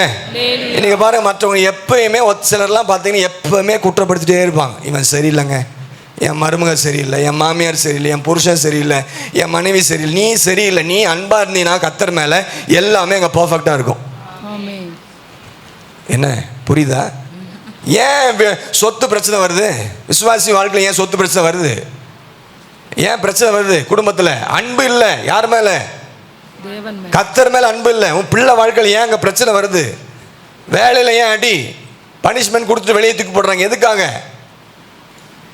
தேவ அன்பு இல்லை. தேவ அன்பு, சபையில் தேவ அன்பு இல்லாதனால தான் இதெல்லாம் நடக்குதுன்னு புரிஞ்சுக்கணும். அப்போ நம்முடைய வாழ்க்கையில் மற்றவங்களை எப்பொழுதுமே குற்றப்படுத்துகிற அந்த சுபாவம் நம்ம வாழ்க்கையில் என்ன செய்யக்கூடாது? இருக்கக்கூடாது. சிலர் நினைக்கிறாங்க நானும் ரொம்ப கரெக்டாக நினைக்கிறாங்க. யார்? சிலர் என்ன நினைக்கிறாங்க? நான் ரொம்ப கரெக்டு, நான் ரொம்ப பெரிய பரிசுத்தவான். தாங்களே வஞ்சிக்கிறவர்களாக இருக்கிறாங்க. நமக்கு நம்மை நாமே வஞ்சிக்கிறவர்கள். பாவம் இல்லை என்போமானால் நம்மை நாமே வஞ்சிக்கிறவர்களாய். ஒருத்தரும் பூரணன் அல்ல. பூரணன் ஆக்குவதற்காக தான் கர்த்தர் வச்சிருக்கிற நாளை. நீடித்த நாட்கள் அவனை திருப்தியாக்கி ரட்சிப்பேன் அவனுக்கு காண்பிப்பேன்னு சொல்றாரு 91 கடைசி வருஷத்துல. நீடித்த நாட்கள் வச்ச நோக்கம் என்ன? இயேசுவின் நாமத்தை அறிந்து அவரை அன்பு கூர்ந்து என்கிட்ட இருந்து நீ விடுதலை பெற்றுக்கொண்டு அந்த வருகையில் நீ வந்து சேரணும். அல்லேலூயா, ஆமென் சொல்லுங்க. அப்ப இதெல்லாம் நம்ம செய்துட்டு இருக்கிறோமா? இதெல்லாம் செய்கிறோமா? குற்றச்சாட்டு பண்ணிருக்கிறோமா? மற்றவங்களுக்கு விரோதமாக பேசுகிறோமா? அப்படி நீங்கள் ஒரு வேளை நீங்கள் செஞ்சுட்டு இருந்தீங்கன்னா அதிர்ச்சியான செய்தி உங்களுக்கு வரும். கடைசி நாட்களில் நான் உன்னை என்ன செய்வேன்? அறியவில்லை. அவர் சொல்லுவார், என் நாமத்தை நீ என்ன செய்யலை? அறியலை. அறியாமலேயே மற்றவங்களை குற்றம் சாட்டுற, அவன் சரியில்லை இவன் சரியில்லைன்னு சொல்கிற. அதனால் கர்த்தர் சொல்வார், நான் உன்னை அறியலை. ஆனால் இந்த 91ஆம் சங்கீதத்தில் சங்கீதக்காரனை குறித்து சொல்கிறாரு, என் நாமத்தை அவன் அறிந்திருக்கிறான். அவன் அறிந்திருக்கிறபடினால அவனை என்ன செய்வேன்? நான் உயர்ந்த அடைக்கலத்தில். உங்களை என்னையும் குறித்து அப்படி ஆண்டவர் சொல்ல முடியுமா? எப்படி? என் நாமத்தை அவன் அறிந்திருக்கிறான்னு சொல்லி ஆண்டவங்களை பார்த்து சொல்ல முடியுமா? இவர்கள் என் நாமத்தை அறிந்திருக்கிறாங்க என்று, என் நாமத்தை அவர்கள் அறிந்திருக்கிறாங்க என்று கர்த்தர் நம்மை பார்த்து சொல்லணும்னா இந்த அனுபவங்கள் நாம் நம்முடைய வாழ்க்கையில் பிராக்டிஸ் பண்ணணும். என்ன செய்யணும்? பிராக்டிஸ் பண்ணணும். அவரை நேசிக்கணும், அவரை நம்பணும். அவர் என்ன செய்யணும்? ஆண்டவர் தான் நம்முடைய வாழ்க்கையில் எல்லாமே சொல்லி ஆண்டவர் மாத்திரம் நம்பணும். அது மாத்திரமில்லை, நாம் அவரை அறிந்து கொண்டு எல்லா இடங்களிலும் சமாதானத்தையும் நல்ல விசேஷங்களையும் சுவிசேஷங்களாய் அறிவிக்கும் பொழுது தான் அவர்களை கர்த்தர் சொல்றாரு, நான் அவர்களை உயர்ந்த அடைக்கலத்தில் வைப்பேன். ஆமென். அவருடைய நாமத்தை அறிந்தவர்கள் கர்த்தர் அவர்களை உயர்ந்த அடைக்கலத்தில் வைப்பேன் என்று வாக்கு கொடுக்கிறார். அடைக்கலம் மாத்திரம் அல்லங்க, அங்கே சொல்லப்பட்டிருக்கிறது உயர்ந்த அடைக்கலத்தில் வைப்பேன். அந்த இடத்துல ஆபத்துக்கே இடம் கிடையாது. அந்த இடத்துல என்ன கிடையாது? உன்னதமானுடைய மறைவில் இருக்கிறவன் சர்வவலுடைய அந்த மறைவுக்கு வந்தாதான் இந்த ஆசீர்வாதங்கள் உங்க வாழ்க்கையில வரும். இங்க சொல்லப்பட்டு அவன் அந்த உயர்ந்த அடைக்கலத்தில் நான் வைப்பேன் என்று இங்கு கர்த்தர் வாக்கு கொடுக்கிறார். அந்த உயர்ந்த அடைக்கலத்தில் இருக்கும் பொழுது நாம் அனுபவிக்க வேண்டிய காரியங்கள் என்ன? 59 சங்கீதம் 9ஆம் வசனத்தை வாசிங்க. அவர் உயர்ந்த அடைக்கலத்தில் வைப்பேன்னு சொல்றாரு. அந்த உயர்ந்த அடைக்கலத்தில் இருக்கும் பொழுது நாம் அனுபவிக்கிற காரியங்கள் என்ன நாங்க பார்க்கலாம். 59:9ஆம் வசனம். அவன் வல்லமையை நான் கண்டு உமக்கு காத்திருப்பேன். தேவனே எனக்கு உயர்ந்த அடைக்கலம். சொல்லுங்க எல்லாரும் சொல்லுங்க, தேவனே எனக்கு உயர்ந்த அடைக்கலம். உயர்ந்த அடைக்கலத்தில் இருக்கும் பொழுது இங்க என்ன கிடைக்குதுன்னா தேவனுடைய வல்லமையை நாம் பார்க்க முடியும். அல்லேலூயா. தேவன் நமக்கு கிரியை செய்கிற வல்லமை, தேவன் நமக்கு கிரியை செய்கிற காரியங்களை நாம் எங்கே பார்ப்போம் என்று சொன்னால் அவருடைய அடைக்கலத்தில் இருக்கும் பொழுது தான் தேவனுடைய வல்லமை நாம் பார்க்க முடியும். 16ஆம் வசனத்தில் நீங்கள் பார்த்தீங்கன்னா உயர்ந்த அடைக்கலத்தில் இருக்கிறவர்களுக்கு அங்கே ஒரு பாட்டு இருக்குதான். யாருக்குங்க? ஆண்டோடைய உயர்ந்த அடைக்கலத்தில் இருக்கிறவர்களுக்கு ஒரு பாட்டு இருக்குது. என்ன பாட்டு? நானோ உம்முடைய வல்லமையை பாடி, நானோ கர்த்தர் எனக்கு செய்த வல்லமைகளை நான் பாடி காலையிலே உம்முடைய கிருபையை மகிழ்ச்சியோடும் புகழுவேன். எனக்கு நெருக்கம் உண்டான நாளிலே நீர் எனக்கு தஞ்சமும் உயர்ந்த அடைக்கலமானி. ஏதோ ஒரு விஷயத்தை குறித்து தான் நீங்க பாடுறாங்க. தேவனுடைய உயர்ந்த அடைக்கலத்தில் இருக்கும் பொழுது அங்க என்ன இருக்குதுங்க? நமக்கு பாதுகாப்பு கிடைக்குது. தேவனுடைய வல்லமையும் தேவனுடைய கிருபையையும் அங்கே அதை அனுபவித்து இவர்கள் பாடுறாங்க. என் பலனே உம்மை கீர்த்தனம் பண்ணுவேன், தேவன் எனக்கு உயர்ந்த அடைக்கலமும் கிருபையும் உள்ளும் தேவனுமாய். அதை அனுபவிச்சுதான் இந்த ஜனங்கள் பாடுறாங்க. அப்ப கர்த்தரை அறிந்தவர்கள், கர்த்தர் அப்படி தேவனின் நாமத்தை அறிந்தவர்கள் அவர்களை உயர்ந்த அடைக்கலத்தில் வைக்கும் பொழுது அவர்களுக்கு வேண்டிய வல்லமைகளையும் கிருபைகளையும் இரக்கங்களையும் பாராட்டி தேவன் தம்முடைய பிள்ளைகள் என்ன செய்கிறாரு? ஆசீர்வதிக்கிற தேவனாய் இருக்கிறார். ஆமென். 62ஆம் சங்கீதம் 2ஆம் வசனத்துல பாருங்க, அங்க என்ன சொல்லப்பட்டிருக்கு பாருங்க. அவரே என் கன்மலையும், அவரே என் கன்மலை, என் ரட்சிப்பும், என் உயர்ந்த அடைக்கலமானவர். அப்ப தேவனிடத்தில் நாம அன்பு கூறும் பொழுது விடுவிக்கிறார். விடுவித்து அவருடைய நாமத்தை அறிந்து கொள்ளும் பொழுது அவர் என்ன செய்றாரு? உயர்ந்த அடைக்கலத்தில் வைக்கும் பொழுது நாம் அசைக்கப்பட்டு போவதில்லை. ஆமென். ஒரு அழைய சொல்லுங்க. ஆமென். இன்னைக்கு நிறைய பேர் அன்பு கூறாதனால அடைக்கலத்தை தேடுறீங்க. நீங்க அன்பு கூர்ந்தாதான் அடைக்கலம் கிடைக்கும். நாமத்தை அறிஞ்சாதான் அடைக்கலம் கிடைக்கும். எத்தனை பேர் ஆமென் சொல்றீங்க? இது ரெண்டுமே செய்யாம எப்படி ஆண்டவர் உங்களை அசைக்க முடியாத சீவன் பகுத்து பண்ணி நிற்க வைக்க முடியும்? இங்க சொல்ல உயர்ந்த அடைக்கலத்தில் இருக்கிறவர்கள் அவர்கள் ஒருபோதும் அசைக்கப்பட்டு போவதே கிடையாது. எப்பயுமே அவர்களுக்குள்ள ஒரு அசைவு என்ன செய்யாது, இருக்காது. காரணம் என்ன தெரியுங்களா? அவங்க கர்த்தருடைய அடைக்கலத்தில் பத்திரமாய் பாதுகாப்பாக இருக்கிறார்கள். நீங்க எப்படி இருக்கிறீங்க? அவனுடைய இஸ்ரவேலின் சட்டைகளின் கீழ் அடைக்கலமாய் வந்த உனக்கு அவரால் நிறைவான எப்படி கிடைக்கும்? இந்த இதெல்லாம் செஞ்சாதானே அடைக்கலம் கிடைக்கும். வசனம் சொல்லிட்டு ஜெபம் பண்ணிடுறோம். அந்த திருமண தம்பதிகள் சரியா இருந்தால் தான் அந்த அடைக்கலம் கிடைக்கும், உயர்ந்த அடைக்கலம். அப்ப எவ்வளவு வருஷமா இன்னைக்கு நம்ம கர்த்தரை தேடுகிறோம். யோசித்து பாருங்க. பல வருஷமா நம்ம ஆண்டவரை தேடுகிறோம், துதிக்கிறோம், ஆராதிக்கிறோம், அன்பு செலுத்துகிறோம், எல்லாமே செய்கிறோம். ஆனால் இன்றைக்கி ஒரு சில காரியத்தை நம்ம காதுகளை கேட்டால் நம்ம என்ன செய்கிறோம்? அசைக்கப்பட்டு போயிடுறோம். அம்மாவா இல்லையா? ஒரு சில விஷயங்கள் நம்முடைய காதுகளுக்கு வரும்பொழுது நம்ம என்ன செய்கிறோம்? சமீபத்தில் நிறைய விஷயம் என் காதுக்கு வந்துச்சு.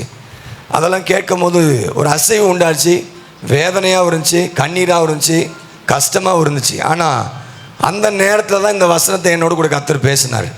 ஏன்னா அப்போ தான் என்னால் மெசேஜ் எடுக்க முடியல. 2 நாளில் என்னால் மெசேஜ் எடுக்க முடியல. நான் என்ன பேசுகிறதுன்னு எனக்கு தெரியல. அப்போ திடீர்னு இந்த 91 சங்கீதம் கடைசி 2 வசனத்தை தான் ஆண்டவர் காண்பிச்சார். அப்போ அவருடைய நாமத்தை அறிந்திருக்கிறவர்களை உயர்ந்த அடைக்கலத்தில் வைத்தவர்கள் என்ன செய்கிறாரு? பாதுகாக்கிற தேவனாக இருக்கிறார். சில காரியங்களை கேட்கப்படும் பொழுது விசுவாசிகளாக நாம் ஒருபோதும் என்ன செய்யக்கூடாது? அசைக்கப்பட்டு போகக்கூடாது. யார் அசைவை கொண்டு வருவான்னு சொன்னால் பிசாசு தான் அசைவை கொண்டு வருவான். ஒரு ஆமென் சொல்லுங்க. இந்த கடைசி நாட்களில் கர்த்தர் எல்லாவற்றையும் அசைப்பார். தீர்க்கதரிசனமா ஆண்டவர் சொல்லியிருக்கிறார், கடைசி நாட்களில் எல்லா தேசத்தை கர்த்தர் அசைப்பார். நான் ஏதோ இங்கே ப்ராஃபஸி சொல்கிறேன் நினைக்கக்கூடாது. ஆமாம், பைபிளில் இருக்கிறத சொல்கிறேன். கடைசி நாட்களில் எல்லாத்து மேலேயும் கர்த்தர் என்ன செய்வார்? ஆனால் விசுவாசிகள் என்ன செய்யக்கூடாது? அசைக்கப்பட்டு போகக்கூடாது. எல்லாத்தையும் மேலே கையை வச்சார்னா நீங்கள் அசைக்கப்படாமல் இருக்கணும். அதற்கு தான் அவனிடத்தில் வாஞ்சியா இருக்கிறபடினால் அவனை விடுவிப்பே, நாம தெரிந்திருக்கிறபடினால் அவன் உயர்ந்த அவன் அடைக்கலத்தில் இருக்கும்போது அவன் எந்த சூழ்நிலை என்ன செய்ய மாட்டான். கொரோனா வந்த போதும் உங்களை கர்த்தர் பாதுகாத்தாரா இல்லையா? எத்தனை பேர் கொரோனா வந்துச்சு ஜீவனோட வச்சிருக்கிறார்ல? ஏன் நன்றி இல்லாமல் இருக்கிறீங்க? அந்த அடைக்கலத்தில் கர்த்தர் மட்டுமாக நம்மை பாதுகாத்து கொண்டிருக்கிறார். ஆமென். நான் அசைக்கப்படுவது இல்லை. சொல்லுங்க, எல்லாரும் சொல்லுங்க, நான் அசைக்கப்படுவதில்லை. எபிரேயர் 12ஆம் அதிகாரத்தில் நீங்க பார்த்தும் பொழுது, எபிரேயர் 12ஆம் அதிகாரத்தில், எபிரேயர் 12ஆம் அதிகாரம் 27ஆம் வசனத்தை பாருங்க. இன்னும் ஒரு தரம் என்கிற சொல்லானது அசையாதவைகள் நிலைத்திருக்கத்தக்கதாக அசை உள்ளவைகள் உண்டாக்கப்பட்டவைகள் போல் மாறி போம் என்பதை ஆதலால் அசைவில்லாத ராஜ்யத்தை பெருளாகி நாம் பயத்தோடும் பக்தியோடும் தேவனுக்கு பிரியமாய் ஆராதனை செய்யும்படி கிருபையை பற்றி கொள்ளக்கூடுவோம். நம்முடைய தேவன் பட்சிக்கிற தேசம் பட்சிக்கிற அக்கினிக்கு இரையாக வைக்கப்பட்டிருக்கிறது. சபை விசுவாசி செய்கிற வேலை, ஆண்டவர் உலகத்தை அசைக்கும் பொழுது நாம் செய்ய வேண்டியது பயத்தோடும் பக்தியோடும் தேவனுக்கு, மனுஷனுக்கு அல்ல, அவங்க பார்க்குறாங்க அல்ல, தேவனுக்கு பிரியமாய் ஆராதனை செய்யும்படி கிருபைகளை நீங்க என்ன செய்யணும்? அசைவு வருங்க. ஆனா ஆண்டுடைய கிருபையை பற்றி கொண்டிருக்க தேவ பிள்ளைகள் அசைக்கப்பட்டு போகவே மாட்டாங்க. ஒரு அல்லேலூயா சொல்லுங்க. அல்லேலூயா. அசைக்கப்பட்டவர்களா இருந்தா நாம் இல்லாமலே போயிடுவோம். ஆனா அசைக்கப்படாதவர்களா இருந்தால் நாம் நிலைத்து நிற்போம். ஒரு அல்லேலூயா சொல்லுங்க. அசைக்கப்படாதவர்களா இருக்கணும்னா ஆண்டுடைய அடைக்கலத்தில் ஓடி வந்துருங்க. ஆமென். நம்ம அசைக்கப்படலா இருக்க நம்ம என்ன செய்யணும்னா அவருடைய உயர்ந்த அடைக்கலத்தில் வர நாம் கற்றுக்கொள்ளணும். கர்த்தர் நம்மை உயர்ந்த அடைக்கலத்தில் வைக்கணும்னா என்ன செய்யணும்? நம்ம அவர் நாமத்தை அறிந்தவர்களாய் நாம் மாறணும். அப்போதாங்க அந்த வாக்குத்தத்தங்களை நம்ம வாழ்க்கையில் கர்த்தர் நிறைவேற்றுவார். அல்லேலூயா. மூன்றாவதாக என்ன செய்ய சொன்னார் ஆண்டவர்? அவர் அன்பு கூற சொன்னார். ரெண்டாவது நாமத்தை நேரத்தை பார்க்குறீங்க எப்போ முடிப்பாருன்னு. உண்மையா அன்பு கூறல. மூணாவது என்னது? அவன் என்னை நோக்கி கூப்பிடுவான். ஆமென் சொல்லுங்க. கர்த்தர் சொல்றாரு அவன் என்னை நோக்கி கூப்பிடுவான். இந்த ரெண்டை செய்யறவங்க தான் கர்த்தரை நோக்கி கூப்பிடுவாங்க. என்ன சொல்லப்பட்டிருக்கிறது? இது ஜெபிக்கிற தேவ பிள்ளையை காண்பிக்கிறது. எரேமியா என்ன சொன்னாரு? எரேமியா காவல் சாலையில் இருக்கும் பொழுது ஆண்டவர் அவனை பார்த்து சொன்னாரு, என்னை நோக்கி நீ கூப்பிடு, நீ அறியாதும் எட்டாதமான பெரிய காரியங்களை எரேமியா வாழ்க்கையில கர்த்தர் செஞ்சாரா? செஞ்சாரா இல்லையா? தாயின் கருவில் உருவாக்கும் என்பதாகவே அவனை முன்குறித்து அவனை தெரிந்து கொண்ட ஆண்டவர் ஒரு சிறையிருப்பு அனுபவம் வாழ்க்கையில வந்த போதிலும் ஆண்டவர் அவனோடு கூட இருந்து ராஜா கூட கண்களை தயவு இறக்கம் கிருபை கிடைத்து கர்த்தரை நோக்கி கூப்பிடும் பொழுது அவன் மேல கையை வைக்காத, அவனை பத்திரமா ஒழுங்கா கூட்டிட்டு போய் சேர்ன்னு ஆண்டவரே சொன்னாரு. யாரெல்லாம் உண்மையா ஜெபிக்கிற தேவ பிள்ளை சத்ரு மேல கை வைக்காதபடி கர்த்தர் பாதுகாப்பார். ஒருத்தரும் நமக்கு விரோதமா பேச முடியாது. அன்பு கூர்ந்தா ஒருத்தரும் நமக்கு விரோதமாக எழுந்து செயல்பட முடியாது. நம்முடைய திட்டங்கள், நம்முடைய ஆலோசனைகள், நம்முடைய காரியங்களை செய்வதற்கு யாரையும் ஆண்டவரே செய்ய மாட்டாரு, தடுத்து நிறுத்த மாட்டார். உண்மையா கர்த்தரை அன்பு கூறுவர்கள், உண்மையா ஆண்டவருக்காக நிற்கிறவர்களை கர்த்தர் பராமரித்து நடத்துகிற தேவனாய் இருப்பார். லூக்கா எழுதின சுவிசேஷம் 18ஆம் அதிகாரத்துல பாருங்க. லூக்கா எழுதின சுவிசேஷம் 18ஆம் அதிகாரம் 7ஆம் வசனம். அந்தபடியே தேவன் தம்மை நோக்கி இரவும் பகலும் கூப்பிடுகிறவர்களாகிய நம்மால் தெரிந்து கொள்ளப்பட்டவர்களின் போதுங்க. நீங்களும் நானும் யாருங்க? கர்த்தரால் தெரிந்து கொள்ளப்பட்ட தேவ பிள்ளைகள் தான் இயேசுவை நோக்கி கூப்பிடுவாங்க. உண்மையா நீ கர்த்தரால் அழைக்கப்பட்டவனா இருப்பா என்று சொன்னால், உண்மையா கர்த்தருடைய அழைப்புக்கு ஏற்றபடி தெரிந்து கொண்டிருப்பார்கள் என்று சொன்னால், நீங்க யாரையும் நோக்கி கூப்பிட மாட்டீங்க. முதலாவது தேவனுடைய ராஜ்யத்தையும் அவர் நீதியும் தேடுகிற ஒரு தேவ பிள்ளைகளாக இருப்பீர்கள். அல்லேலூயா.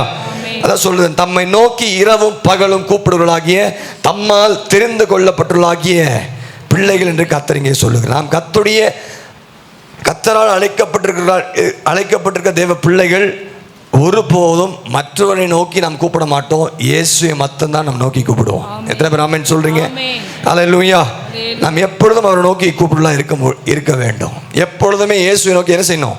கூப்பிடுலாம் இருக்கணும். கர்த்தரை நோக்கி கூப்பிடலாம் இருப்போம் என்று சொன்னால் நமக்கு வேண்டிய எல்லா நன்மைகளை கர்த்தர் செய்வார். தாவீதுடைய வாழ்க்கையில பார்க்கும் பொழுது அவன் எல்லா நேரங்களிலும் தேவனை நோக்கி தான் கூப்பிட்டான். வேற யாரும் என்ன செய்யல. அவனுக்கு யாரும் இல்லாத சூழ்நிலையில தாவீது சங்கீதக்காரன் கர்த்தரை நோக்கி கூப்பிட்டு சந்தர்ப்பங்களை சொல்றான் பாருங்க. ஒண்ணு, ஆபத்து காலத்துல நீ என்ன செஞ்சிரு? கூப்பிட்டாரா? தாவீது எல்லா சத்துருக்களின் கையில் விடுதலை ஆக்கினாரா? அவன் மாமனாரே அவனை கொல்லணும்னு பிளான் பண்ணாரு. ஆனா மாமனாருடைய கையிலிருந்து தப்பு வச்சாரா இல்லையா? தாவீது எல்லா சத்துருக்களிலிருந்தும் ஆபத்துகளிலிருந்தும் குகையில போய் ஒளிஞ்சிட்டு இருந்தான். ஆனா எல்லாருடைய கைகளிலிருந்தும் கர்த்தர் தாவீது என்ன செஞ்சாரு? கூப்பிட்டா தப்பி வைப்பார். அவனை நோக்கி கூப்பிடுவான். தாவீது கூப்பிட்டான், அவனை தப்பு வைத்தார். ரெண்டாவது, அதுல நெருக்கங்கள் வரும் பொழுது அவன் கர்த்தரை நோக்கி கூப்பிட்டான்னு சொல்றான். ஆண்டவரை நோக்கி கூப்பிடும் பொழுது அவன் என்னெல்லாம் செஞ்சான்? ஆபத்துல கர்த்தரை நோக்கி கூப்பிட்டான். ரெண்டாவது 120ஆம் சங்கீதம் முதல் வசனத்துல வாசிங்க. 120ஆம் சங்கீதம். எனக்கு உண்டான நெருக்கத்துல கர்த்தரை நோக்கி நான் என்ன செய்தேன்? கூப்பிட்டேன். அவர் சொல்றாரு, அவர் எனக்கு என்ன செஞ்சாரு? செவி கொடுத்தார். அப்ப தாவீது எப்படி கூப்பிட்டாருங்க? ஆபத்துல கூப்பிடுறாரு. நெருக்கங்கள் வரும் பொழுது கர்த்தரை நோக்கி என்ன செய்யறாரு? கூப்பிடுகிறார். கஷ்டங்கள் நெருக்கங்கள் வரும் பொழுது நம்ம யாரை கூப்பிடுகிறோம் என்பது ரொம்ப முக்கியம். கஷ்டங்கள் நெருக்கங்கள் வேதனைகள் வரும் பொழுது முதல்ல ஆண்டவரை கூப்பிடுறா இருந்தால் நீங்களும் நானும் பாக்கியவான்களா இருப்போம். சொல்லுங்க, நான் தான் பேசுறேன். சொல்லுங்களேன். அல்லேலூயா. 142ஆம் சங்கீதத்துல அவனை நோக்கி கூப்பிடுவான். அதுல 42ஆம் சங்கீதத்துல பாத்தீங்கன்னா அவன் தாவீது குகையில் இருக்கும் பொழுது கர்த்தரை நோக்கி கூப்பிடுகிற ஒரு சங்கீதமா இருக்குது. ஆமாவா இல்லையா? 4ஆம் வசனம் வாசிங்க. வலதுபுறமாய் கண்ணோக்கி பாரும். வலதுபுறமாய் கண்ணோக்கி பாருங்க. ஆண்டவரே, அறிவார் ஒருவரும் இல்லை. என்னை குறித்து அறிந்தவங்க இந்த உலகத்துல யாருமே இல்லை. எனக்கு அடைக்கலம் இல்லாமல் போயிற்று. எனக்கு எந்த ஒரு அடைக்கலம் இல்லை. என் ஆத்துமாவை விசாரிப்பார் என்ன விசாரிக்கிறதுக்கு ஒரு ஆளும் கூட இல்லை. இல்லன்னு யார் சொல்றா? யார்கிட்ட போய் சொல்றா? நிறைய பேர் சொல்றாங்க, பாஸ்டர் எங்களை விசாரிக்கிறதுக்கு யாருமே இல்லைன்றாங்க. என்ன விசாரிக்கிறது ஒருத்தரும் கிடையாது. புரிஞ்சா சோத்திரம். சபையில ஒரு சிலர் தான் ஊழியர்களை விசாரிக்கிறாங்க. என்ன விசாரிக்கிறது ஒரு நாள், அதை குறித்து நான் ஒரு நாள் கவலைப்பட்டதே கிடையாது. சபை முடிச்சு எல்லாத்தையும் பார்ப்பேன், ஜெபம் பண்ணுவேன், ஸ்தோத்திரம் பண்ணுவேன், விசாரிப்பேன். அவங்க என்னை விசாரித்து அவங்களுக்காக ஜெபிப்பேன். விசாரிக்கலாம்னாலும் நாங்கள் ஜெபிக்கிற ஆட்கள். அப்போ சபையில் இருக்கிற தேவ பிள்ளைகள் என்னை விசாரிக்க ஒருவரும் இல்லை. நீங்கள் என்ன செய்யக்கூடாது? ஒரு நாளும் நோ. கர்த்தரை நோக்கி கூப்பிடு. அவர் உங்களை விசாரிக்கிறபடினால உங்கள் கவலைகள் எல்லாம் அவர் மேல வைத்து விடுங்கள். அல்லேலூயா. குகை என்பது சிறையிருப்பின் அனுபவம். தாவீது எங்க இருக்கிறாரு? கெபியில இருக்கிறாரு. பிராக்கெட்ஸ்ல படிச்சு பாருங்க.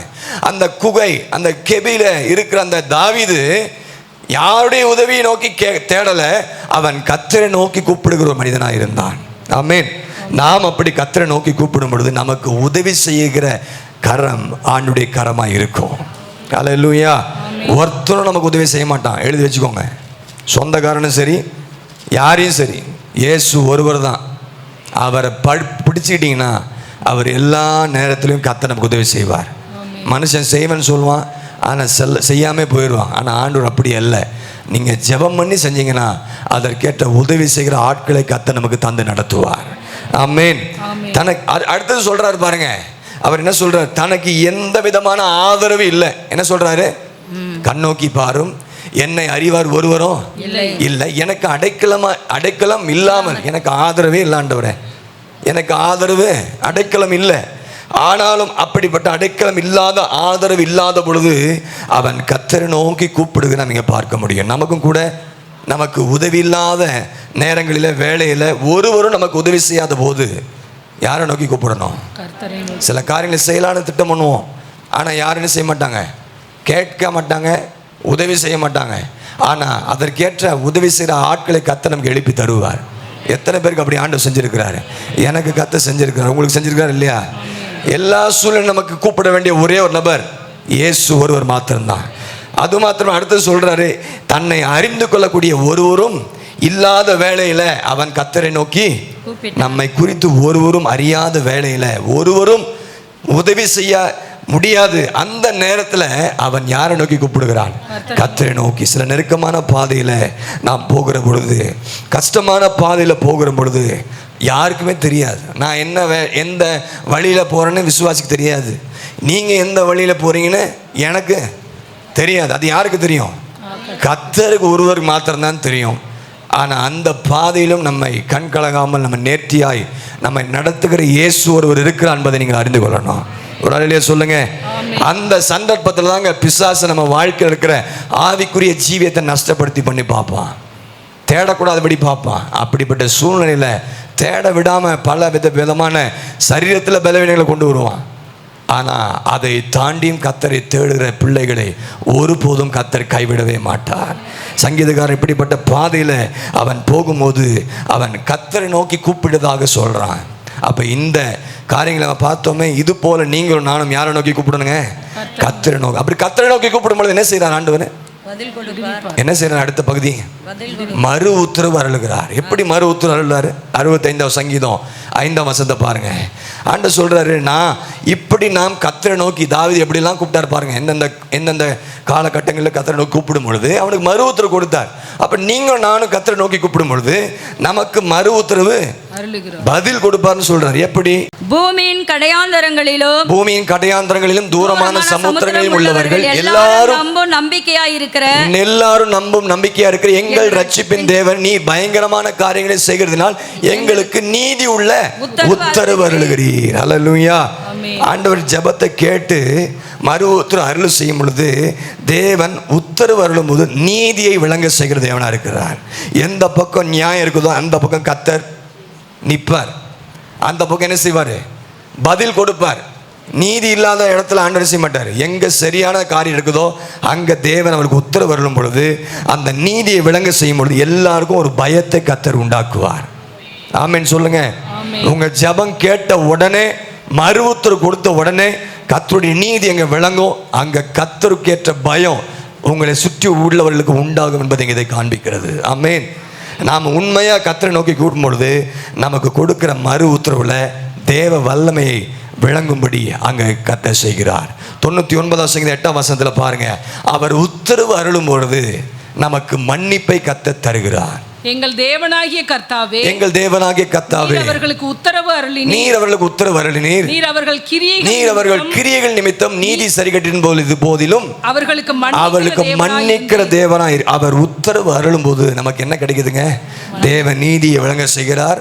அங்கே உத்தரவு அருளும் பொழுது மன்னிப்பை யாட்டில் பெற்றுக்கொள்கிறோம்? ஆண்டவரில் பெற்றுக்கொள்கிறோமா இல்லையா? மோசே இஸ்ரவேல் ஜனங்களுக்காக பரிந்து பேசினாரு. கர்த்தர் என்ன செஞ்சாரு?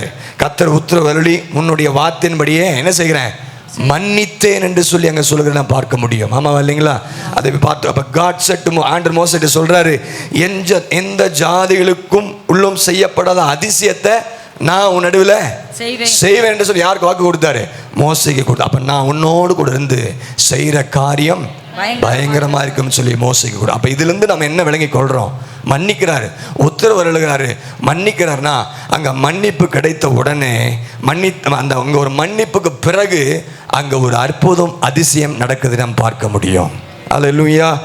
கர்த்தர் சொல்றார், அவனை நோக்கி கூப்பிடுவான், நான் அவனுக்கு அது மட்டுமல்ல, அவனை நோக்கி கூப்பிடும் பொழுது நான் அவனோடு கூட ஆபத்துல அவனோடு கூட அவனை தப்புவித்து என்னை நோக்கி கூப்பிடும் பொழுது அவன் என்ன செய்வேன்?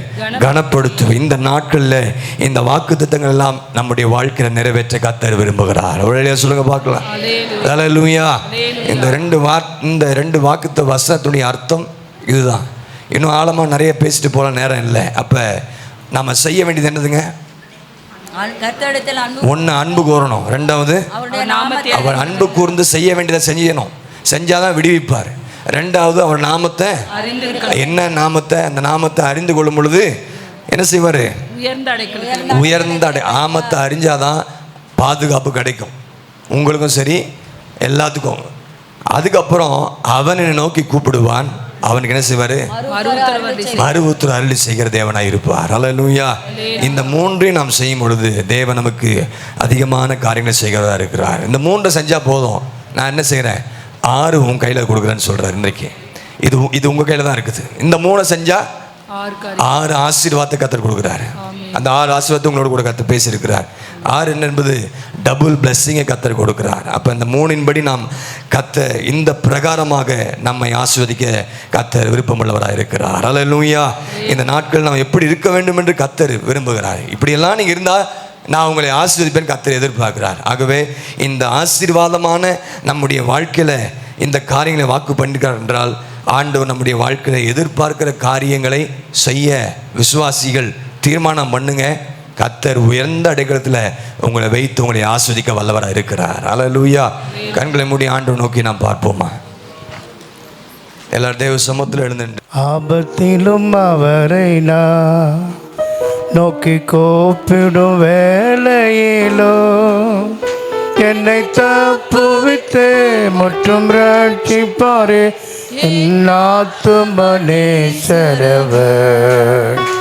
என்னை தப்புவித்து மற்றும் ரட்சிப்பாரே என் ஆத்துமனேஸ்வரவர்.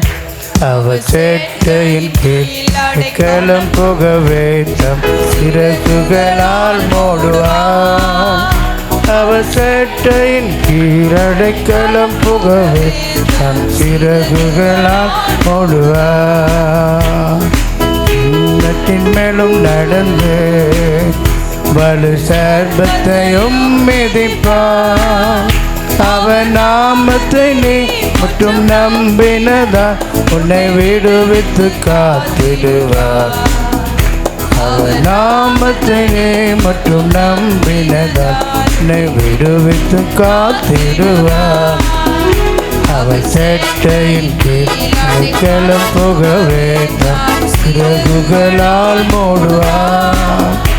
அவன் சேட்டையின் கீழடைக்கலம் புகவே சிறகுகளால் மூடுவார். அவன் என் நாமத்தை அறிந்திருக்கிறபடியினால் அவனை உயர்ந்த அடைக்கலத்தில் வைப்பேன். அவன் என்னை நோக்கி கூப்பிடுவான், நான் அவனுக்கு மறுத்து அருளி செய்து ஆபத்தில் நானே அவனோடு இருந்து அவனை தப்புவித்து அவனை கனப்படுத்துவேன் என்ற அருமையான வேத வசனத்தின் அடிப்படையில் உம்மிடத்தில் நாங்கள் அன்பு கூர்ந்து உம்முடைய கற்பனைகளை கை கொண்டு நடக்கும்போது நீர் எங்களுக்கு தந்த இந்த வாக்கு தத்தங்களை அப்படியே நிறைவேற்றுகிற தேவனாக இருப்பதற்காக நன்றி செலுத்துகிறோம். உம்மிடத்தில் அன்பு கூறுவர்களுக்கு சகலமும் நன்மைக்கு ஏதுவாக நடக்கிறது என்று நான் அறிந்து கொள்ள உதவி செய்வதற்காக நன்றி செலுத்துகிறோம். ஆண்டவரே, உம்முடைய சட்டையின் கீழே எங்களுக்கு அடைக்கலம் உண்டு, பாதுகாப்பு உண்டு, பராமரிப்பு உண்டு. எல்லா விதமான சூழ்நிலையிலும் கர்த்தர் எங்களோடு இருந்து எங்களை தப்புவித்து விடுவிக்கிற தேவன். இந்த நாட்களில் இந்த வசனங்கள் மூலமாக எங்களை ஆசீர்வதியும் பலப்படுத்தும் காத்துக்கொள்ளும். இயேசுவின் மூலம் வேண்டிக்கிறோம் பிதாவே, ஆமேன். என் ஆத்துமாவே கர்த்தரை ஸ்தோத்திரி, என் முழு உள்ளமே அவருடைய பரிசுத்த நாமத்தை ஸ்தோத்திரி. என் ஆத்துமாவே கர்த்தரை ஸ்தோத்திரி, அவர் செய்த சகல உபகாரங்களையும் மறவாதே. ஆமேன். நம்முடைய கர்த்தராகிய இயேசு கிறிஸ்துவின் கிருபையும் பிதாவாகிய தேவனுடைய அன்பும் பரிசுத்தாவின் ஐக்கியமும் இன்றும் என்றும் சதா காலங்களிலும் நம் அனைவரோடும் நம்முடைய ஆண்டவராகிய இயேசு கிறிஸ்துவின் வருகை மட்டும் கூடவே இருப்பதாக. ஆமென். ஹல்லேலூயா, ஹல்லேலூயா, ஹல்லேலூயா. கர்த்தர் உங்களை ஆசீர்வதிப்பாராக.